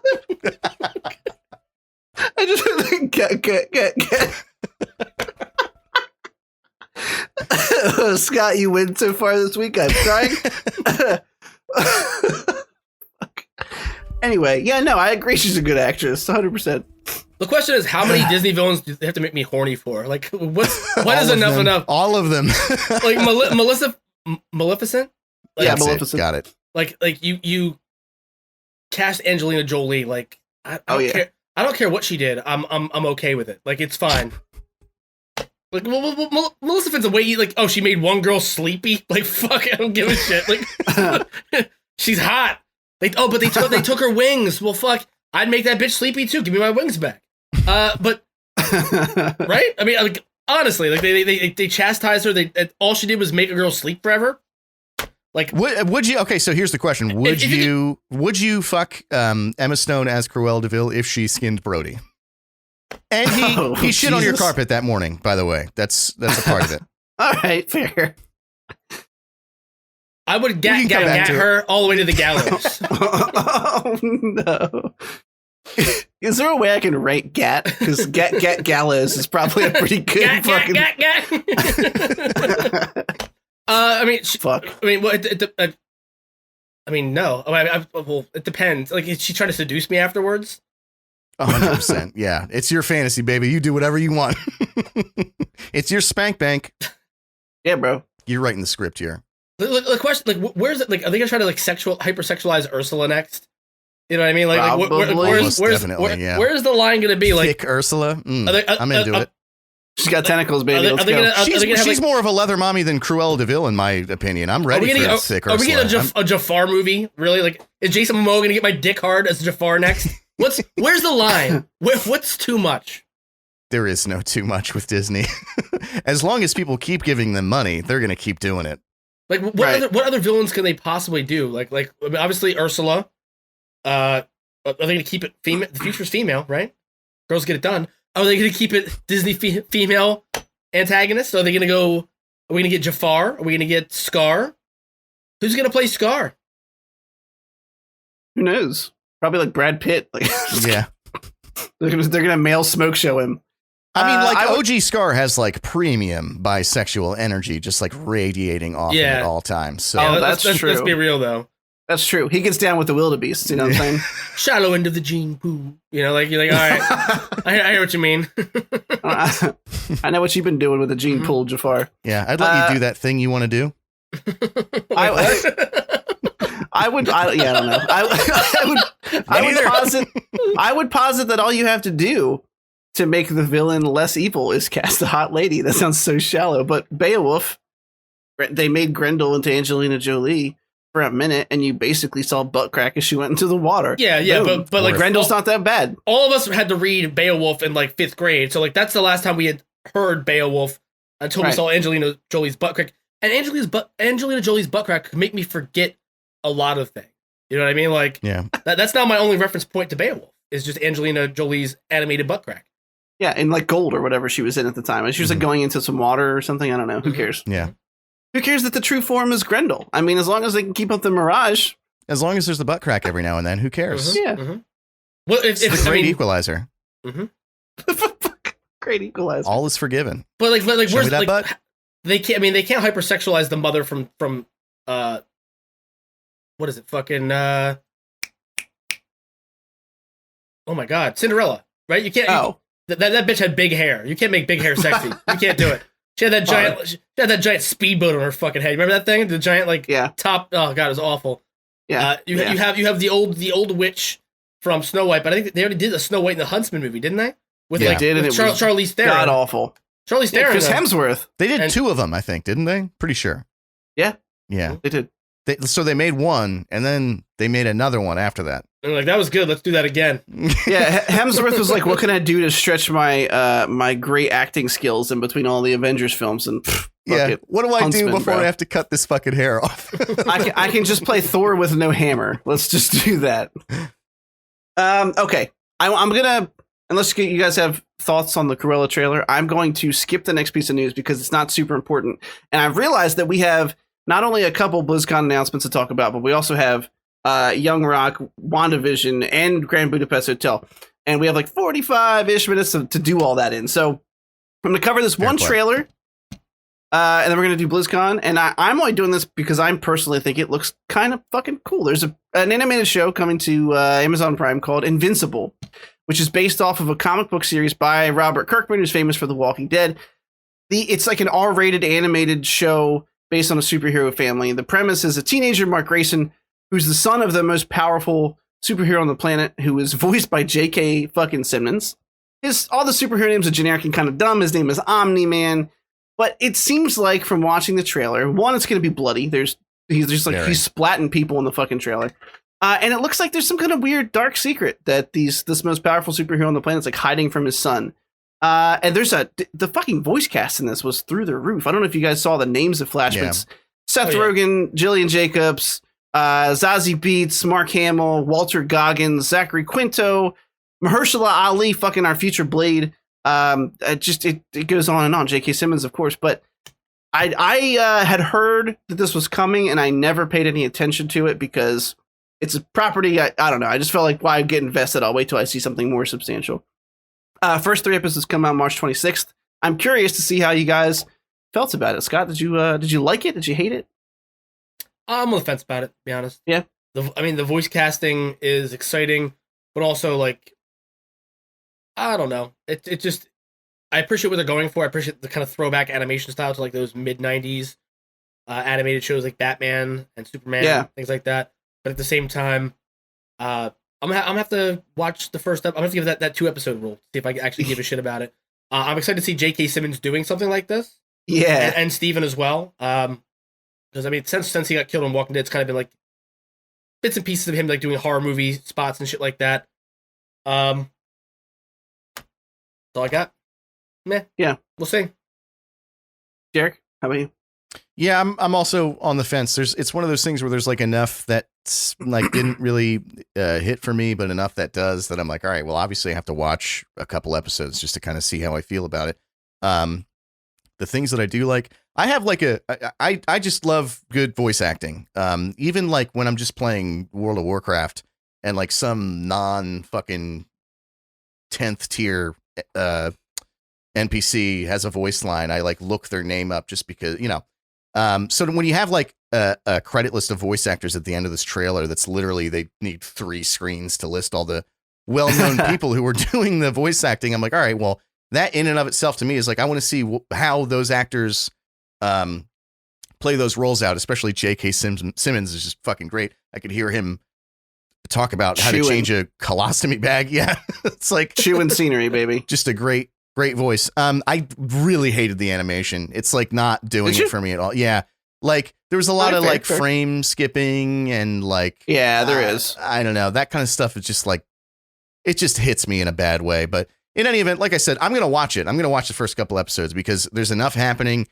The first half of the thing didn't really hit me like, oh, am I going to get the powers like my dad does? Like we've seen a million shows and Pixar movies that are like that. Yeah. But then when it got kind of like dark in the latter half, I was like, all right, clearly it's not a recycled plot. They're doing something a little different. And I have no fucking idea what direction they're going. Like there was enough information to kind of like drag you along, but not enough that it answers any of your questions. So yeah, I'm going to check it out. 100%. I would say the reason I'm most interested in this is because it's all characters that are clearly made for this universe. So there's no built-in expectations. I don't know who's going to live and die. They could kill anybody. And in a world, it's the same reason when I first read the Watchmen book as a young lad, I was like, this is cool because I don't know what's going to happen. This is a neat kind of superhero like epic story. Yeah. And they could do whatever the fuck they want. And like there's a scene in here where the main guy looks like he's getting fucking murdered. Like this big motherfucker slams his head into the ground and then hits him, and all his blood comes out. And I was like, eye is holy bleeding. shit! Yeah, it looks fucking brutal. So. Yeah, I'm cautiously optimistic. I'm definitely willing to check it out. It comes out in a month, basically the first 3 episodes. So we'll definitely talk about it. We'll see if we like it. We'll see, and if we do, we can add it to the weekly rotation for when episodes come out. But all right, let's get to the meaty stuff, boys. BlizzCon happened. Scott doesn't think this part's meaty, but no, this is a Subway sandwich. All right, so we're not going to spend a ton of time because really the announcements are things that were already rumored, and also I don't know if you guys saw, but fuck you. The news leaked the day before. It leaked on like Friday by Blizzard. No one leaked it for them. Like some stupid intern posted the fucking articles early and they grabbed all the fucking info. So they announced a couple things. One, there wasn't any big bangers, or else it would have been really. One, the Diablo 2 remaster, the long-awaited Diablo 2 remaster, is happening. Didn't show a release date, I don't believe, but hey, I love D2 and I'm excited about it. I know. Year too, I believe, right? Yeah, so we have a 15-year-old port coming. Yes. What else we got? It's a redo. It's the graphics are completely revamped. So was Warcraft 3 Reforged. That's a good point, and it was a pile of garbage. Fair. You're totally true. I have fond memories of D2, so I'm looking forward to it. And look, I know I would have rather had a straight like port of the original, to be honest with you. Like rather than any kind of graphical update, give me that classic, like. Give me the nostalgia. Just mainline the nostalgia into my fucking arms. Because that's here's the vein. Because the thing is, like, realistically, they could have done that at any point in the last 15 years. Why is it a big deal to do it now? Why is this news? Because it's a slow cycle. They don't have anything big. Yeah. Their biggest IPs are still World of Warcraft, and at this point, with the Activision merger, Call of Duty. Both those things are already announced and out in their current cycles. Yeah, well, Overwatch as well. Overwatch 2 is the next big. Yeah, but they're like horizon. Like balls deep in development on that still. Yeah. And I think behind they just released a behind the scenes thing. So we got Diablo 2 Resurrected is what they're calling it. They also released a new class video for Diablo 4. We know that that's still deep in development. The class video looked really cool. It was well done. Blizzard is always known for doing good cinematics, though. I mean, when like we not were just good, like incredible. They're like amazing how well done their cinematics are. Yeah. Like, everything that they put out is fucking just excellent.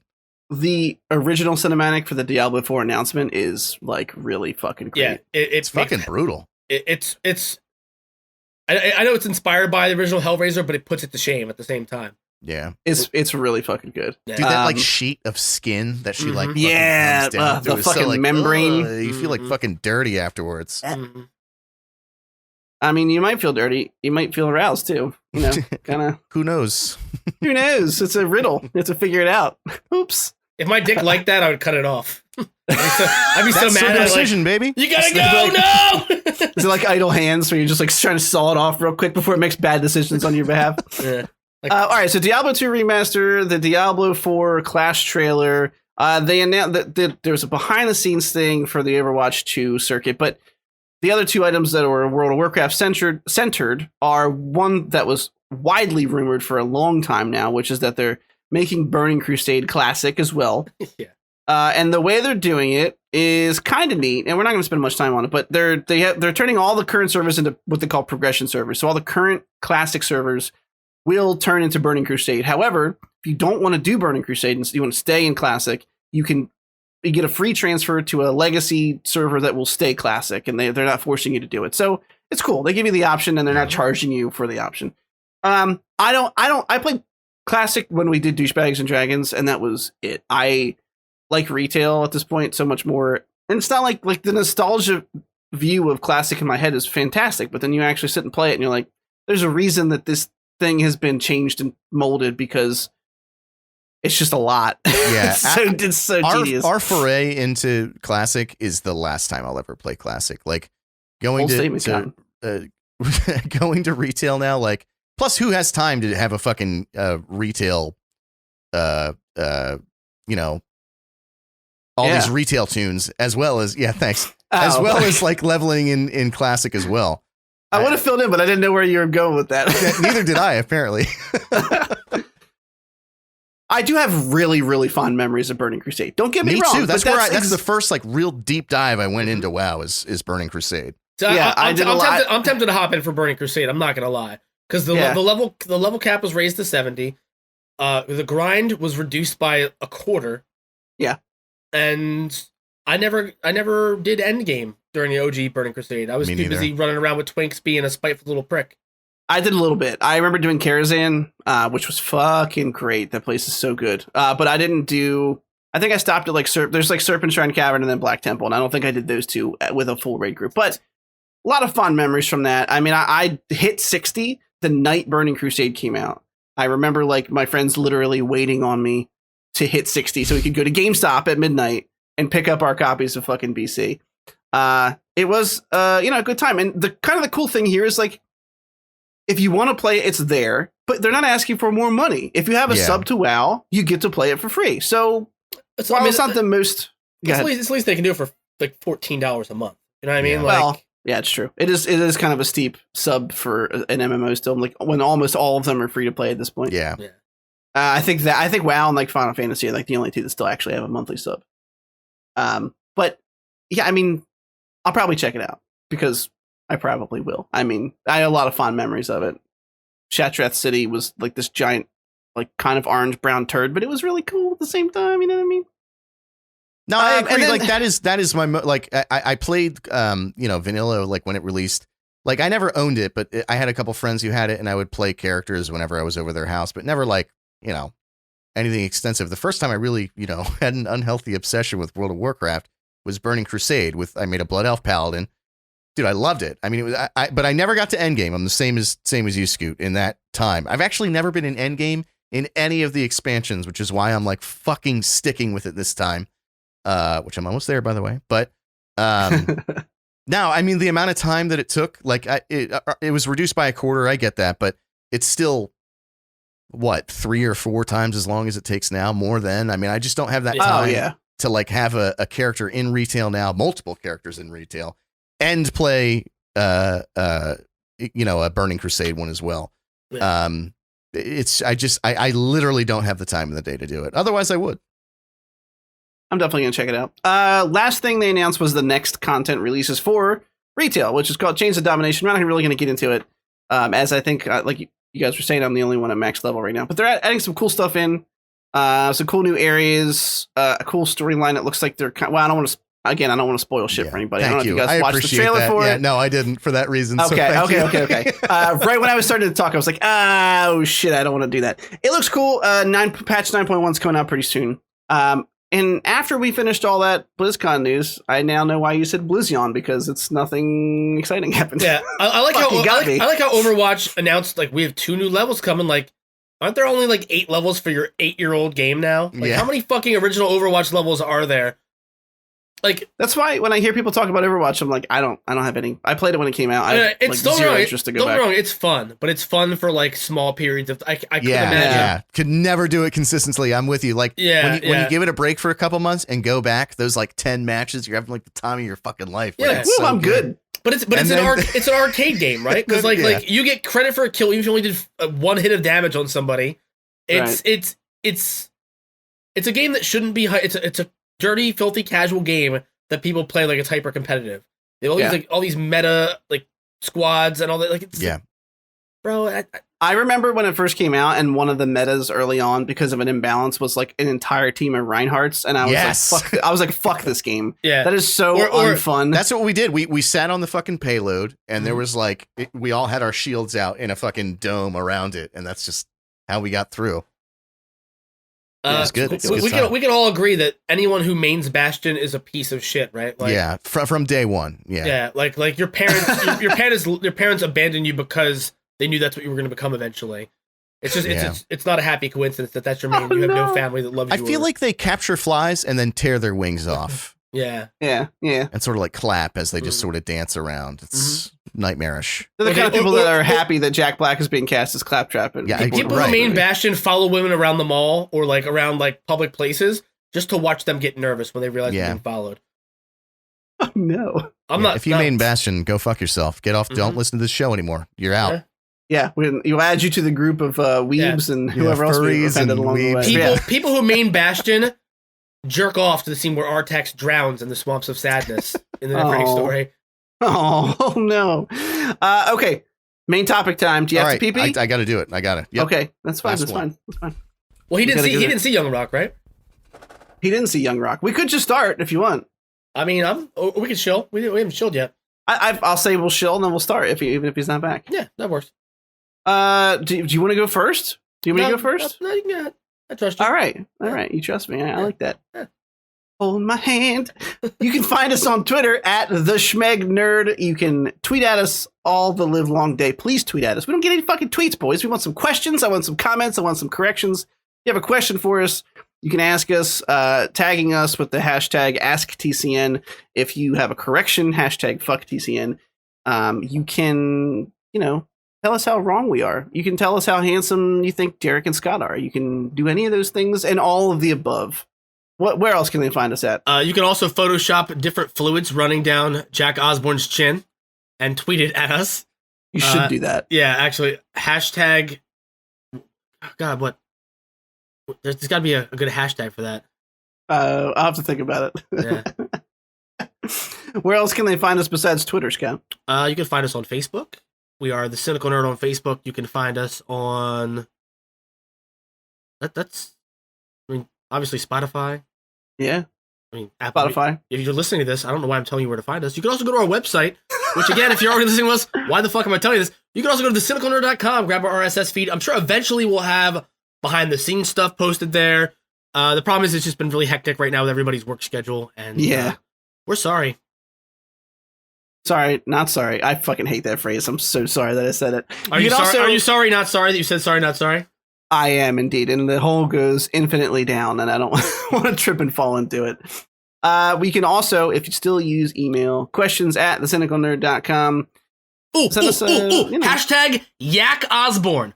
YACK Osborne. Yeah, there you go. There you go. Hashtag Yak Osborne with all your photoshops of things dribbling down his chin.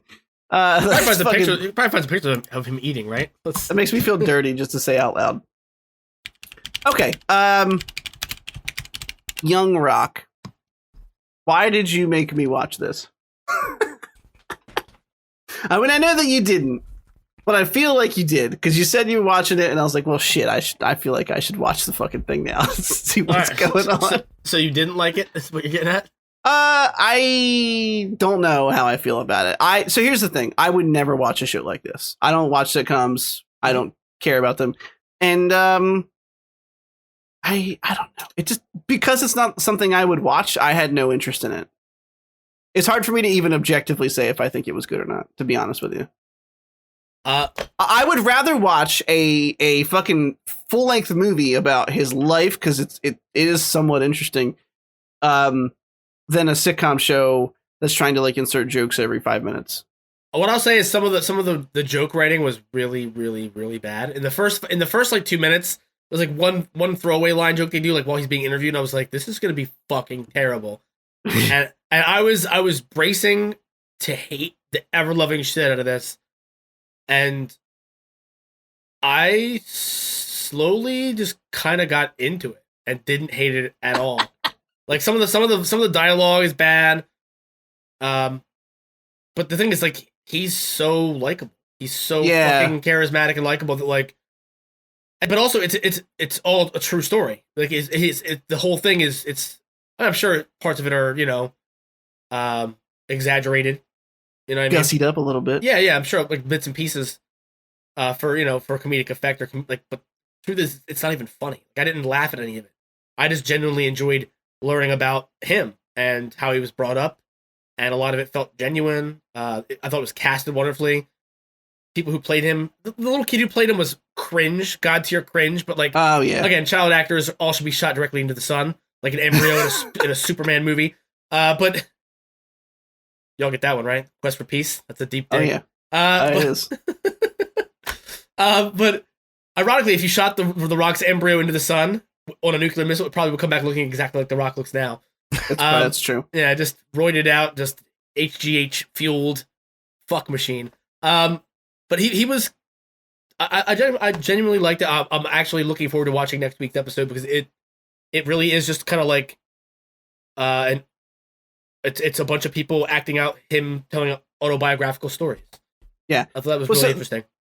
The reason that I'm on the fence about it is the reason that you liked it, which is that yeah, I find his life interesting. Like the whole like where his father was a wrestler, kind of a hustler, and like he's trying working the gimmick or whatever they keep reiterating throughout the show. Mm-hmm. I just like I said, I would much rather it just be in a fucking movie format where I can see like this than have the weird setup of like the future thing in the beginning, and it was so cringy and weird and bad. And like Dwayne is obviously charming. We've all discussed how he's a lovely fucking human being. It couldn't save it for me because that's what I'm saying. Like the jokes were cringy.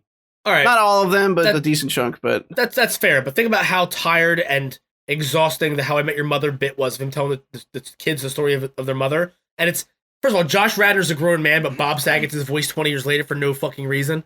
I mean, like How I Met Your Mother's setup was cringe-worthy as hell, but over time it had these built-in inside jokes, and it had these built-in characters where, like, as much as you wanted to hate it, it kind of got you. It kind of pulled you in. And like I see that happening with this already.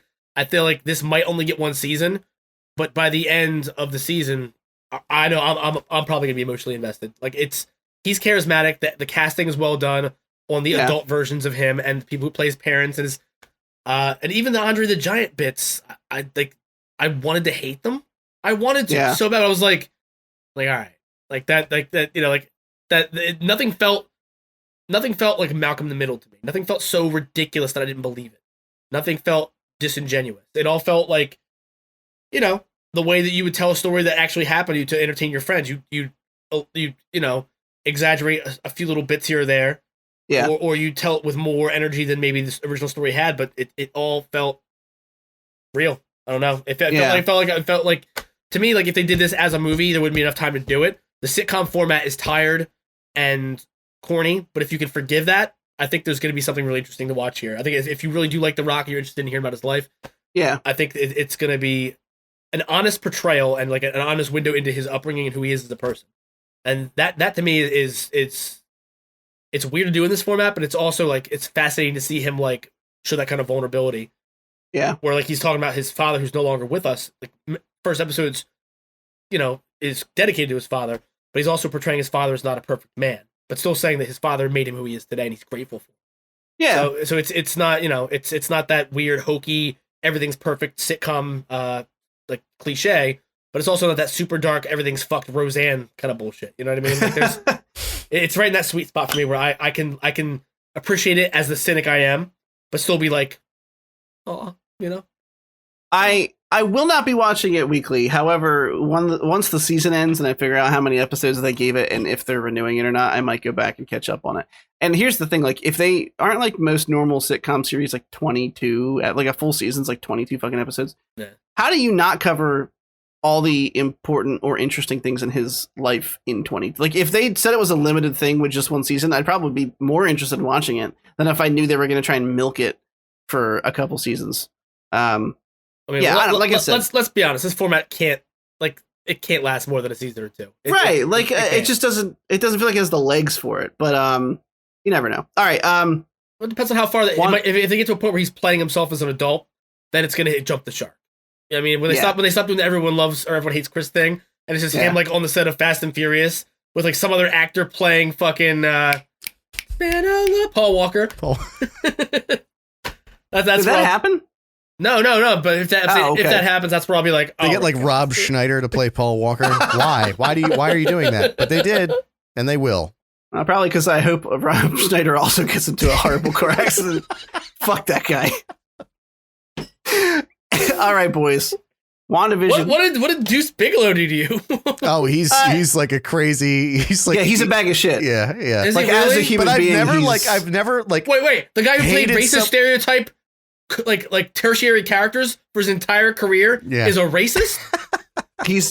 I know, surprise. Turns out Adam was just typecasting him all those years. I've never hated someone so much that I also still think is hilarious as Rob Schneider, though. That's a great point. In his guest roles, though, like not when he's starring. He is not a leading man, but his little guest roles he shows up in, oh my God, he kills every single one of them. Can we talk about, real quick, though, like his only movie worth mentioning that he was the star of, The Animal, where the entire movie is he gets in a car accident, he gets put back together all these animal parts, but he acts like a fucking dog. Oh yeah. What an acid trip. Oh my God. What a fucking terrible movie. But like Norm Macdonald steals that entire movie as the guy with the pitchfork. You remember that? Like hey, just a question. Like if one of us had accidentally already lit our torch, could he maybe keep it lit? Yeah. Like, I don't see why not. Good. Yes. I love Norm Macdonald. He's the only comedian in the world who like goes out like trying to bomb, not bomb in a funny way, actually bomb. Yeah. And it's still hilarious every single fucking time. It makes no sense why it works, but it does. Mm-hmm. Yeah. Was it Dirty Jobs? His Dirty Work. Dirty Work. Him with Artie, back when Artie Lang had a face. It's crazy. Dirty Jobs is with fucking Mike Rowe. Yeah. You get to watch him shovel shit for a whole episode and then talk conservative. I know we've been on that whole Bear Grylls thing for a little bit, but also why can you not say his name? Hang on. Bear Grylls. Bear Grylls. Okay. I can't say his name, so I don't know it. I don't care enough to remember it. What's the other guy? The Dirty Jobs guy? Mike Rowe. Yeah, Mike Rowe gets paid to drink piss too, but it's accidental when he does it. True. Yeah, it's his crew just pissing in his fucking Coke every morning. Well, no. I was just saying because he's like always like working in a septic tank or something. No, yeah. But yeah. What's fucked up is Bear Grylls. Grills. Fuck. I'm never gonna get it. Like you're grilling fucking food. I'm never gonna get it because I was thinking like grizzly bears. I'm like, he's a wild man. Wow, he's so crazy. Bear Grylls drinks piss for sustainability, right? Like not only while out in the wild to survive, but also because if he didn't drink his own piss, he wouldn't be able to pay the bills. Because no one's gonna tune in to watch this guy drink out of a Dasani bottle on the fucking tundra. Whereas Mike Rowe drinks urine as more of it's a labor of love. It's a passion for him. Yeah, a piss passion. Yeah, he's already got enough money. He doesn't have to do dirty jobs anymore. Some might even call that a fetish. If you think about it. Yeah, Mike Rowe is a big Bear Grylls fan. He tunes in every week. My theory is that Mike Rowe's fetish is humiliation. He has a humiliation fetish, and the walking waist deep in poop. He's just a happy coincidence when he gets to do that too. It's a happy accident. All right, we have to talk about WandaVision, boys. This episode 7, and all of the pieces are starting to fall into place. And we'll do the thing we typically do. So we got the confirmation that Agatha is bad. We've been calling it all season. She's real shocker good. There. Yeah, real big shocker. Although, and like Shyamalan twist on that one. Although, God, is Catherine Hahn just a fucking mint? Just a lovely lady. Yeah, I like to reiterate that she has a Pixar mom butt. I'd like to double down on that statement that I made earlier. I don't think it's a Pixar mom butt. I mean, it's a good butt, but Pixar mom butt is like that's the cream of the crop. You're Who has a real life Pixar mom butt? Who would you say is nobody? Nobody, because nobody does. then it's not a. Maybe like those monstrosities that like Iggy Azalea puts in their backside, where it's like just implants after implants. Nicki Minaj. I forget who Iggy Azalea is. I did too, which is Kim why Kardashian has a Pixar mom butt in her lips. Like that's basically the closest you get to it. That's what she asked for, actually. Yeah. Yeah. So we found out confirmation that Agnes is actually Agatha Harkness, which is what we've been talking about for a while. We get confirmation that Monica Rambeau is turning into photons. She's getting her superpowers here, which is something we've been talking about for a couple of episodes. We just got a lot of the pieces falling into place. Because of last episode where the bubble expanded, Darcy Lewis is now inside. Vision wakes her up. They have like a cool little like, let's try and get back to camp, but clearly Agatha is the one stopping them. And then you kind of get this story where Darcy's like, no, she might be kind of crazy and emotionally unstable right now, but your love is real. You should definitely go back and fix that. And we also get confirmation that Agatha was behind Pietro, aka Quicksilver impersonator, I guess. Who's also gone. Completely just gone. Poof, gone. Not in this entire episode until the very, very end. Did you you watch the spoiler there at the end, Scott? Or that's spoiler, the tag. Yeah, it's kind of like fucked up that they didn't have a post-credit scene this entire season and then just tacked one on in episode 7. I was like, because I didn't watch. I haven't been waiting for them. And then I had read on Facebook like, don't miss the post-credits. I'm like, oh, kind of a dick move, honestly. Like, I like how they left it still slightly ambiguous because we're pretty sure he's like working with Agatha. Maybe he's Mephisto or this other guy, Nightmare in disguise. Maybe he's a pawn of Agatha's. Maybe he's a creation. But he comes up to to Monica and he says, Snooper's gonna snoop, which simultaneously made me go, what the fuck? But I was like, he didn't say anything overtly evil. So is he literally showing up like, what are you doing? What's going on? Or is obviously the more, I assume, widely held belief that he's working with Agatha and trying to stop Monica from getting down there. But they still leave it just ambiguous enough that I'm like, is he going to be evil next episode? Or are they trying to throw me for a loop? Because we have 2 episodes left, right? Like, how many more loops could they possibly throw you for? Right. They need to just whip their dick out and throw it on the table at this point. Just well, drop that veiny beast down. Let's take a gander. They started. I would say this episode was them unzipping the pants and maybe the head poke through. And now, let's be realistic though. Like how much can you tease out a dick? No one's super stoked to see a dick. Yeah, you just gotta flop it out. Yeah, let's just get it over. You gotta flop it out, and then we'll take a look. We'll see all the little idiosyncrasies. You know, is that a ingrown hair or a herpes sore? We gotta look at it. Don't think about it. That's sunlight. the answer. Yeah. Don't think about it. Worry about it later. Yeah, make sure the lights are off. We don't have to have those discussions. Oh God! I'll start with that way they don't see your ingrown hair. Am I right? Yeah, ingrown hair. Derek, I'll start with you. How'd you feel about the episode? I liked it. It was a bit of a like transitory episode or like a fluffer episode, but even still, it was good. There were a lot happened in it. A lot of questions were answered. There's some stuff I didn't really like about it. I don't know why. I really don't know why, but I didn't like the outro, like the ending of like the thing with Agatha. There's something about it. Since then I haven't been able to figure it out, but the whole episode I was like with it. And then that thing just to end right on that note without having any kind of like continuation of whatever was happening in the basement just kind of like left me like, that pissed me off too. Yeah. Okay, it was like right. I'm glad I'm not alone then. But, other than that, I thought it was great. I think that this is like a huge testament to Elizabeth Olsen's acting and that she was emulating Claire Dunphy from Modern Family so well that it was almost distracting. Like that's who you were thinking of the whole time. Like you were trying to remember like Claire Dunphy's mannerisms and whatnot. And she did them so well, it almost took you out of it, which isn't really a bad thing because that's clearly who she's trying to act like. You know what I mean? But it was a little bit like when you hear a cover of a song that's like literally just an exact replica of the song, and it's kind of like, well, what's the fucking point then? Like everything Weezer's done in the last 5 years cover wise. Exactly. Toto, Weezer, really? Toto. Yeah. But either way, it clearly shows that she has incredible range as an actress. I thought she was great. Yeah, I don't know. Like I said, it's seeing Monica Rambeau get her powers or whatever. That sequence, by the way, when she was pushing through the gate was like incredible. Was so cool. Fucking awesome. And the way she just kind of like focuses and brings all those realities together when she pushes through was just awesome. I don't know what else to say about it, to be honest. Like it was very good, but it was clearly just like the inhale before the big thing, which is going to be next week or the week after. But it was good. It was very good. It's worth pointing out before I move to Scott that during that scene through the thing, I mean, we hear Captain Marvel's voice. We hear Brie Larson talk in there while she's about to get her powers. And the one thing I didn't talk about in the recap is that Agatha also is clearly trying to take the children. She's done something with them. We don't know where they are. So we've basically, not to toot our own horn, but been like 99% right with all of our this is probably what's happening theories so far.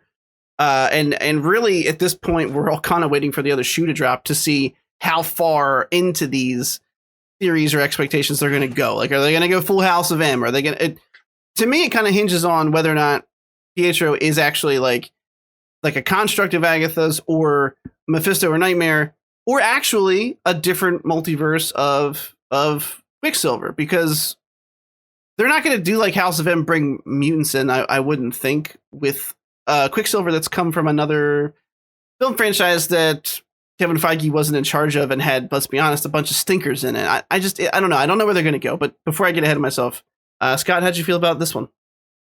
I mean, Derek kind of summed it up. He feels like it's the inhale before the next. And I think I agree, but I feel like it's like the inhale, but it's also freebasing. You know what I mean? Like, oh no, here it comes. You're still nervous about how they're going to do the continuity stuff? Well, I mean, my thing is we see Monica get her powers by passing through the hex.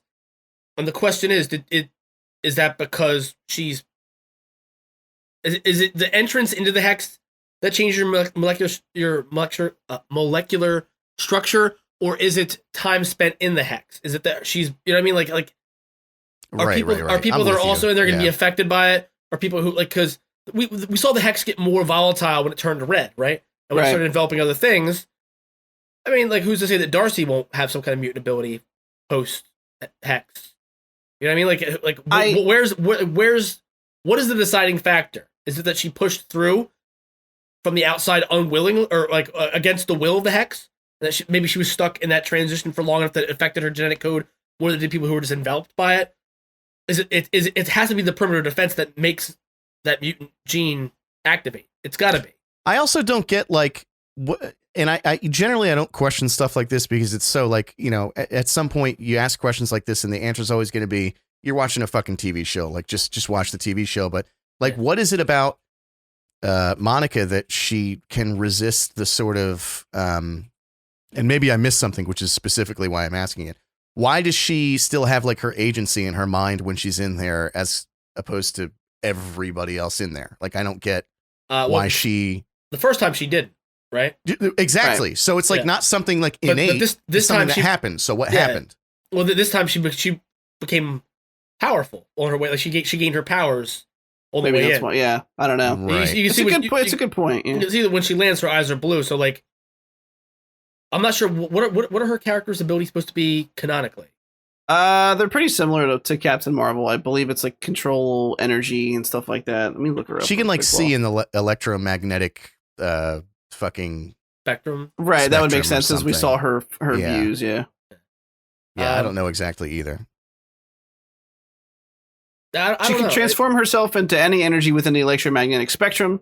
Among the many energy forms she has assumed, and is able to control her cosmic rays, gamma rays. Oh boy, X-rays, ultraviolet, visible. You get the idea. Okay, so she can literally make her skin a barrier through which Wanda's.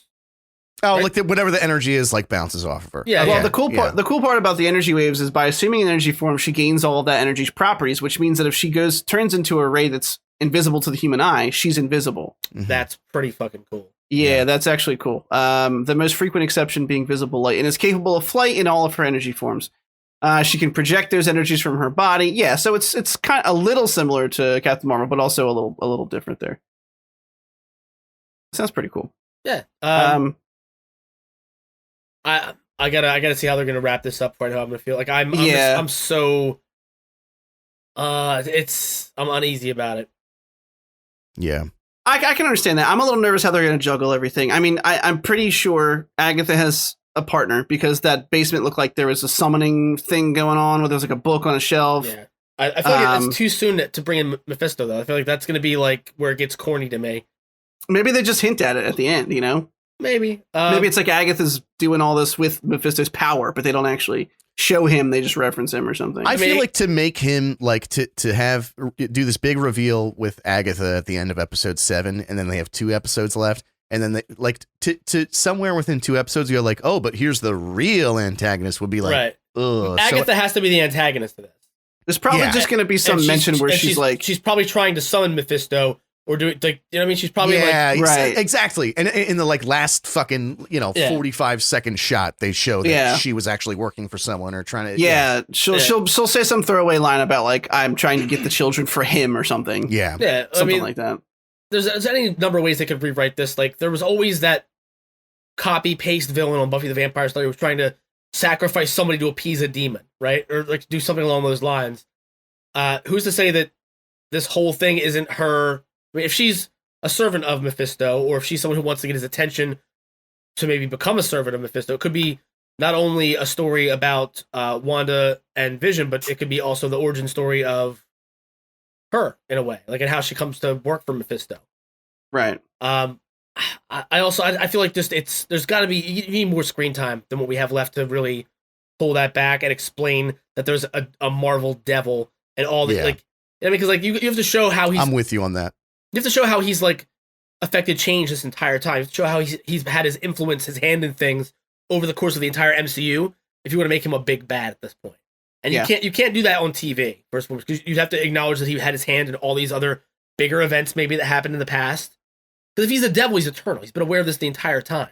if he's an inhuman spirit or some kind of like otherworldly force, he doesn't just like wait for the snap to be over and like my turn. You know what I mean? Like, is this like right? He's existed long before Thanos and will just long after. Now that all the heroes are back, I'm gonna fight you guys. Yeah, that like really make a whole lot of like sense. like you have to show like him having a hand in some horrific events during the absence post snap and or like or even priest like maybe him being he's like a god of mischief in a way kind of right.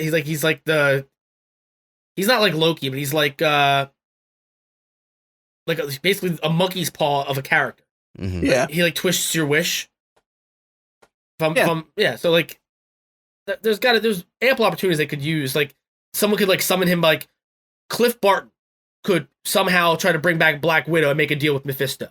There's any number of endless ways they could work him into it. That's gonna have a bigger payoff than like the last 2 episodes of a Disney Plus series, where we already have we barely have a stat. Like Wanda's right now the villain, but finding out that Agatha's been pulling strings gives us like 2 people for Vision to kind of contend with.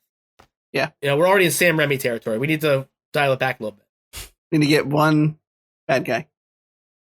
All right, gentlemen, I want to move on to the last thing because we're running low on time. Last but not least, we watched this week the Grand Budapest Hotel at Derek's recommendation.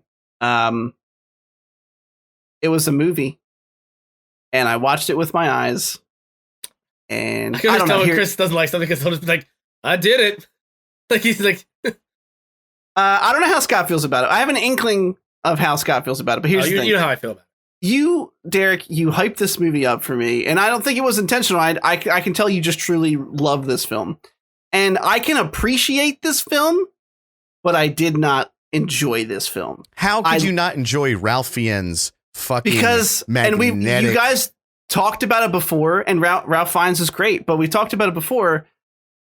Wes Anderson movies just ooze pretentious. Every scene, I'm like, I feel like the director's just telling me how to make a good fucking movie. Like, knock it off. It gets so sickening. I'm like, okay, cool. I get it. Like, I don't know. The movie was not what I expected. I'll give it that. The story surprised me. I thought it was going to rotate around like Royal Tenenbaum style, like cast of characters, just their strife or something, being in this enclosed space. And they almost set it up that way with like the big hotel. And there's this cast of characters who are always here. And then we go on this literal, like, dinner story where he's talking about how he came to own the hotel. And all right, it was kind of a fun adventure. I thought the backdrop of the war that was happening was interesting, but it didn't get super expanded upon. It just kind of like is an inconvenience when they're getting chased by law enforcement for the second half of the movie. I don't know. The performances were great. The stop motion stuff is cool. It looks good. But for some reason, I'm just not a Wes Anderson film guy, and I can't fix that about myself. I'm not even particularly like I like Wes Anderson films, but I don't think that they're all masterpieces except for this one. I think it's excellent. But here's what before Scott goes, because let's just do a Derek sandwich, and you guys are the bread. All right, just a sandwich, just bread of negativity squishing in on you don't know Scott's going to be negative. I do know that. What I like about it is this. I think that it takes a very overdone trope of like master teaches student, but master ends up learning more than student does. And I think it does it in a fucking brilliant way, in an unexpected way. You have a guy who is the concierge of a hotel,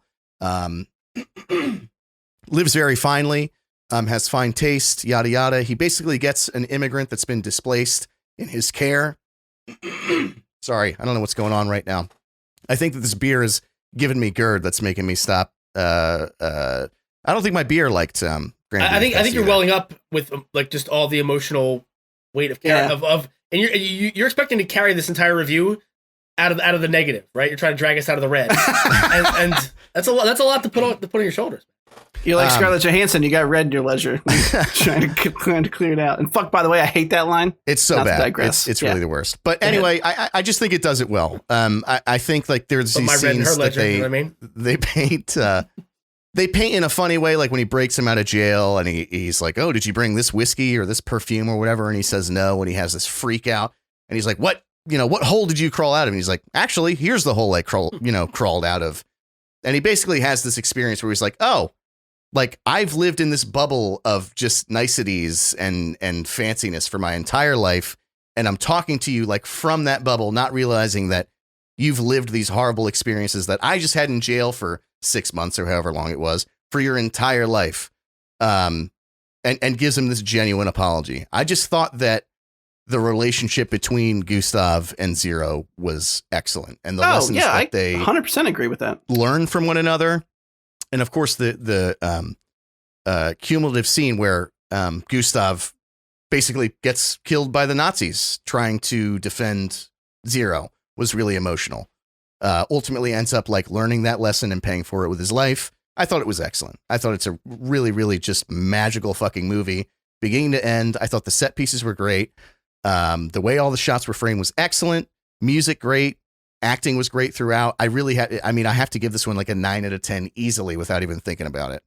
So I have one thing to interject. You motherfucker. Which is that how could the scene of Gustav dying for him be emotional when they just say it off camera? It had no weight to me. I'm with you on that. He was like, oh, blah, blah, blah, back to dinner. He was shot. I was like, yeah. What the fuck? You would like. I thought that was weird too. That should have been a big emotional payoff. Like that should have been. But Scott, how did you feel about the Grand Budapest Hotel? This movie helped me figure out what I dislike about Wes Anderson films. Okay. They all are extremely well written. They're all cast perfectly. They're all beautifully directed. He has almost a Stanley Kubrick like style. Like, am I saying that right? Kubrick, yeah. Like he has these weird, non-threatening pastel palettes, but it's almost like the film was shot like hundreds of years ago or 100 years ago, and like you're seeing it through this lens of filth and dinge, where like all these places used to be beautiful and they're not anymore. Even in their heyday in Wes Anderson films, use these vibrant colors, but with some kind of weird saturation that makes you like feel like you're in a world of never-ending gray, even with all these bright colors in front of you. It's also a lot of the charm, the dialogue, the stop motion. It lowers your guard, and then he breaks your fucking heart every single time. Every fucking movie, real Tannenbaums. The ending of that movie is heart-wrenching. The ending of this movie is like you don't see it, but maybe thank fucking God you don't see it, right? Like does any Wes Anderson movie have a happy ending that you would like consider? Like they're all realistic to a certain extent, given how cartoonish the worlds are, I guess. They have like bittersweet endings where like in some aspects they win, some aspects they lose. Yeah, it's all very like, but it all gets me every like I let my guard, like every time like I'm fooled into letting my guard down by like the whimsical music, by the cinematography, by like everything has this weird otherworldly vibe to it. It doesn't feel real, and then you get hit with this real emotional moment that breaks your fucking heart in every single one. And I think like that's the thing. I always enjoy watching them. Like I loved this movie. I fucking loved almost everything about this movie. Okay, all right. Almost everything. So now all right, I know owe you an apology then. Okay, now I know the smirks of Scotland. We were saying he was going to hate it. With him going, I got something for you, bitches. No. Like I watched the first 20 minutes of it like a week and a half ago before we even had this on the docket, and I was like, this fucking pretentious horse shit. And like I sat down and I was like, I'm not even going to start over. I'm going to pick up from where I left off. And within like 20 minutes of where I had left off 20 minutes in, it had far surpassed I was like, this isn't a fucking, like, this isn't a stationary story. This is like, there's so much momentum here. There's so much going on. There's so much development of these characters going on, but also it's such a small story with so many giant cameos, right? Like you have so many, you're like, that's his staple though. That's all his movies have the big names in them. The thing to me that was like the weirdest is that this is a much darker story than even any of the other ones I'd seen before. So much death, but played off in a cartoonish, loony, like watching Jeff Goldblum get his fingers chopped off in the door with all like with the fluidity of like a Looney Tunes bit, where he's just like, you know, like they act like it's like having Willem Dafoe stomping on the ice instead of stomping on his fingers, and like he just gets shoved. It all felt like a cartoon come to life, but like you're watching these horrific things happen. In what's clearly supposed to be like a Nazi regime taking over a small country, dude, it's the the Looney Tunes for the violent stuff is hilarious because as soon as you said that, I imagined Jeff Goldblum in the doorway with it just being dark behind him, but seeing like the little like cane that they use to grab the neck and pull him off stage. Like that's, I can totally see that fucking happening. Kind of had that, but also the gunfight where they're all just firing. They're all just firing. Like it's bunch of Elmer Fudd's in here. His movies lull you into a false sense of security and then just break your heart. And that's what I dislike about. I think it's just that I'm a weak, pathetic little cunt. Is what it is. I hate so many things. I'm so hardened and like. But they get to me. They fucking like they this. If I would have had to watch the death on screen, I probably would have cried my fucking eyes out. Yeah. Here's the thing. Like I just watched this with Veronica like maybe a month ago. So like I didn't watch it since we announced it last week. I just happened to have just seen it. Yeah. And like I just watched a couple scenes just so I was like refreshed enough to comment on it for tonight.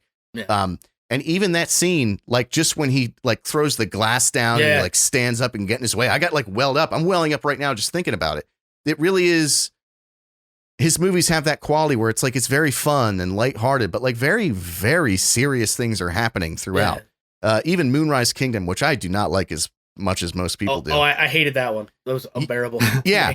But like really serious stuff is happening, like child abandonment, like divorce, infidelity, like, but it still has that tone where I see what you're saying. It like tricks you into thinking that you're watching like a fucking movie. Cartoon or something, but you're not. Like it's very serious subject matter and it's very real. Like it's not even, it's not like far away stuff. It's stuff that you've encountered in your life. Yeah. And it's even like Fantastic Mr. Fox is full of death and despair and people. Yeah. Like it's even his. And there's a dead dog in every one of his movies because he said that when he was a kid, that like his dog dying was the most like impacting thing that ever. It's like the first shitty thing that ever happened to him. That's why a dog dies in every single one of his movies. You're talking about how Willem Dafoe just threw a cat out of a 13-story window. Fucked up. And then they showed it splatted on the sidewalk. Yeah, it was all like, meh. It was just full on Looney Tunes splatted out in the concrete. But like when I say that he has like a Kubrick kind of feel to me with certain things, it's a lot of it like it's beautiful symmetry. Yeah, wide shots, long wide hallways. shots. Yeah. The palettes he uses, the colors, they're all non-threatening. Beautiful backdrops that these horrific things are happening in all the time, and it's just to me that's more unsettling. Like I can watch a movie like The Small Things and be like, oh, this is horrific, but still like to me like as a cynic, it's like all right, well yeah, of course. But then when you see a movie with the palette presented the way it is, with the cinematography presented the way it is, all these characters with bubbly, chirpy dialogue that's so like charismatic and like you kind of like you feel like you're watching like a rom-com at certain points or like not a rom-com but like a family-friendly, like an adventure type, yeah. Well, yeah, like the whole thing had like a weird, like obviously he's on the run for he's accused of murder. It's serious subject matter, but it had like a really weird, like I don't know, man. It felt like parts of it felt like to me like The Rescuers Down Under, like when he's like breaking out of prison. I'm just like, you know what I mean? Like even the stuff in prison when they had Harvey Keitel. That was Harvey Keitel, right? Yeah, I don't know. He's the guy from Taxi Driver. He's Reservoir Dogs. Yeah. Harvey Keitel. Like I almost didn't recognize. Yeah, that was. Hell yeah, I almost didn't recognize him for a minute there. And dude, like that whole breakout scene, even like just the intricacies of that break, like how like overly complex it was, is so fucking it's so pretentious in the way that they shot it. They showed that escape, but I found myself still like enamored by it. Like I should hate this, but I can't. Yeah, I can hate it in hindsight, but while I'm watching it, I enjoy it. Even though I know it's like that movie, a girl walks home alone at night. You're like, this is all so fucking fake and premeditated, but it's so full of charm the entire time watching it that I can't dislike it until I'm done watching it. And the juxtaposition of like Gustav, you know, living in basically this bubble, this like fucking prison of niceties and his entire life, and then going out into the world where things aren't like that at all. Yeah. And how he still retains that like prim and properness. Like when he gets in a fight in prison and he comes back and he's got like a gash across his eye and he's like, I don't even remember what he says, but he like jokes about it, whatever. I just think you can't have people thinking you're a lily or something like that. Yeah. Exactly. But like, and he's saying all this like hard shit through the filter of like basically a rich person, you know? Yeah. I don't know. But also he was faking it the entire time. He lived in that tiny little room that Zero stays in every time he comes there now. Yeah. That was Gustav's room. So it's like he lived in this place surrounded by niceties, but he was always playing a part, wasn't he? He was always just as poor as Zero, essentially, but he had the luxury of pretending that he was something bigger than what he was. Yeah. And like, and I think that's really like that. When it came around is right before the scene where he dies, as he says, like, to answer your previous questions, like the first conversation they ever had. Yeah, I was a lobby boy, saying like I started where you are, and in a lot of ways now I'm back where you are. You know, like I've lived your experience somewhat in a smaller way, but there's, I don't know, that understanding between those two characters was like fucking perfectly done to me. Yeah, it was very like show don't tell. You know what I mean? Yeah. Oh, you're muted, I think, Scoot. I don't think he's muted. Nope, I'm here. Say something. Oh, he's still there. No, I think sometimes your filter is a little too strong and catches your quiet years. Anyway, I don't know. Maybe I was in the wrong mindset for it. Fuck you, Chris. I didn't hate it, but I sure as fuck didn't like it. Yeah. I couldn't get past the feeling of the pretentiousness oozing. And like I said, dialogue was written well. I love all the actors that are in it. I just, for some reason, the whole time I'm watching it, I'm like, okay, really? It's pretentious as fuck. There's no getting around. Incredibly, yeah. It's. I couldn't swallow that down. The way he splits his movies movie into acts is like his pretentiousness is only surpassed by fucking. How many? What's that? His pretentiousness is only surpassed by the number of acts in a film. Well, no, I was just gonna say like him and Quentin Tarantino was like Act 4, like just fucking like really have to name like yeah. Come on. Like there's just do a Star Wars screen wipe, bro. You don't need a fucking title card. Just switch to a new setting. There's certain things that I can't forgive, and that's one of them. But despite the things that I dislike about this movie, I get what you mean about it being a dream you don't want to wake up from. Because when the whole time I was watching it, I was mesmerized. When it was over, I was just depressed. I was like, well, I can't watch it again. It whisks you away. It really does. Yeah, I just ended up watching The Life Aquatic immediately following this. I hate that fucking movie, man. Everybody loves that movie. I could never get into it. It's so boring to me. Yeah, and I love a lot of his movies. I don't like Life Aquatic. I like that one. I'll be honest. I like that one. Yeah, but it's also very similar in that like it lowers your guard and breaks your heart. Yeah. But Bill Murray's just complete cynicism that like it's just like my power animal. If I could have if I could have a Bill Murray power animal, it would be Steve Zazu. Have you guys seen Isle of Dogs? No. It's a good one. It's another one of his. Maybe give yourself a little bit of time to reset, but then check out Isle of Dogs. It's great. Yeah, I'm sure that would probably make me super sad. Yeah. Okay. So all the dogs die because a dog has to die. The Wes Anderson movie. Oh Jesus! Yeah, after telling me about this dog dying thing. They just test nukes on that island. All right, thoughts on Graham. So we're wrapped up. Do we have a recommendation for next week? Are we doing round robin? How's that work? I think it's your turn. Yeah. If it's my turn, we talked about this movie a bit ago. I don't know if any of you have watched it since. I would recommend The Trial of the Chicago 7. Oh yeah. Okay. No, I'm into that. Netflix film's quite enjoyable. I love myself a good this was a real story, procedural type film, and I think don't want to spoil anything, but I think it's good. Friendly reminder also, boys, that sometime in the next week or so, we're also gonna have Monster Hunter and Wally's World that we can watch readily. So we're gonna have Wally's World, is what you're saying?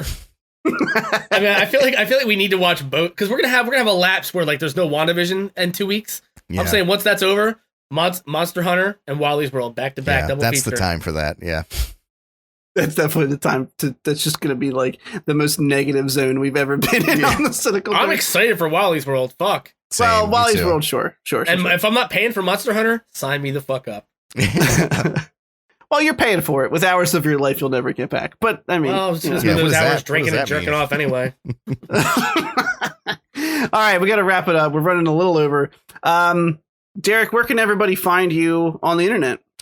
They can find me on Twitch and Twitter. By the way, this week I am going to stream. I had the very first follower that I ever had on Twitch send me and Ron a care/baby package, nice, which warmed my heart in a way that I could never possibly describe. She's also a fan of the show. She listens every week. So Crookie, this one's for you. I appreciate that. Appreciate you very much. Hey, yo. And they can find me on Twitch and Twitter at Dr. Gloom MD. That's DRGLOOMMD. MMDs. One of these days you're going to do it for me. Scott, where can everybody find you? They can't find me. I'll find them. Oh, that's creepy. It's mysterious and sexy. Do I sound like Danny Elfman right now? No, I'm Swearwolf on Twitch, Twitter, and YouTube. That is Swearwolf with an E, SWEARWOLFE.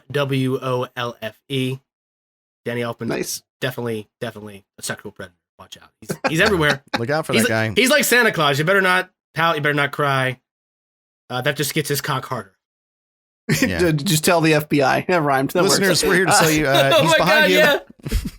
You better not pout. You better not cry. You better just call the FBI. Yeah, we'll fit some extra syllables in there. Danny Elfman's fucking your kids. Oh no! No!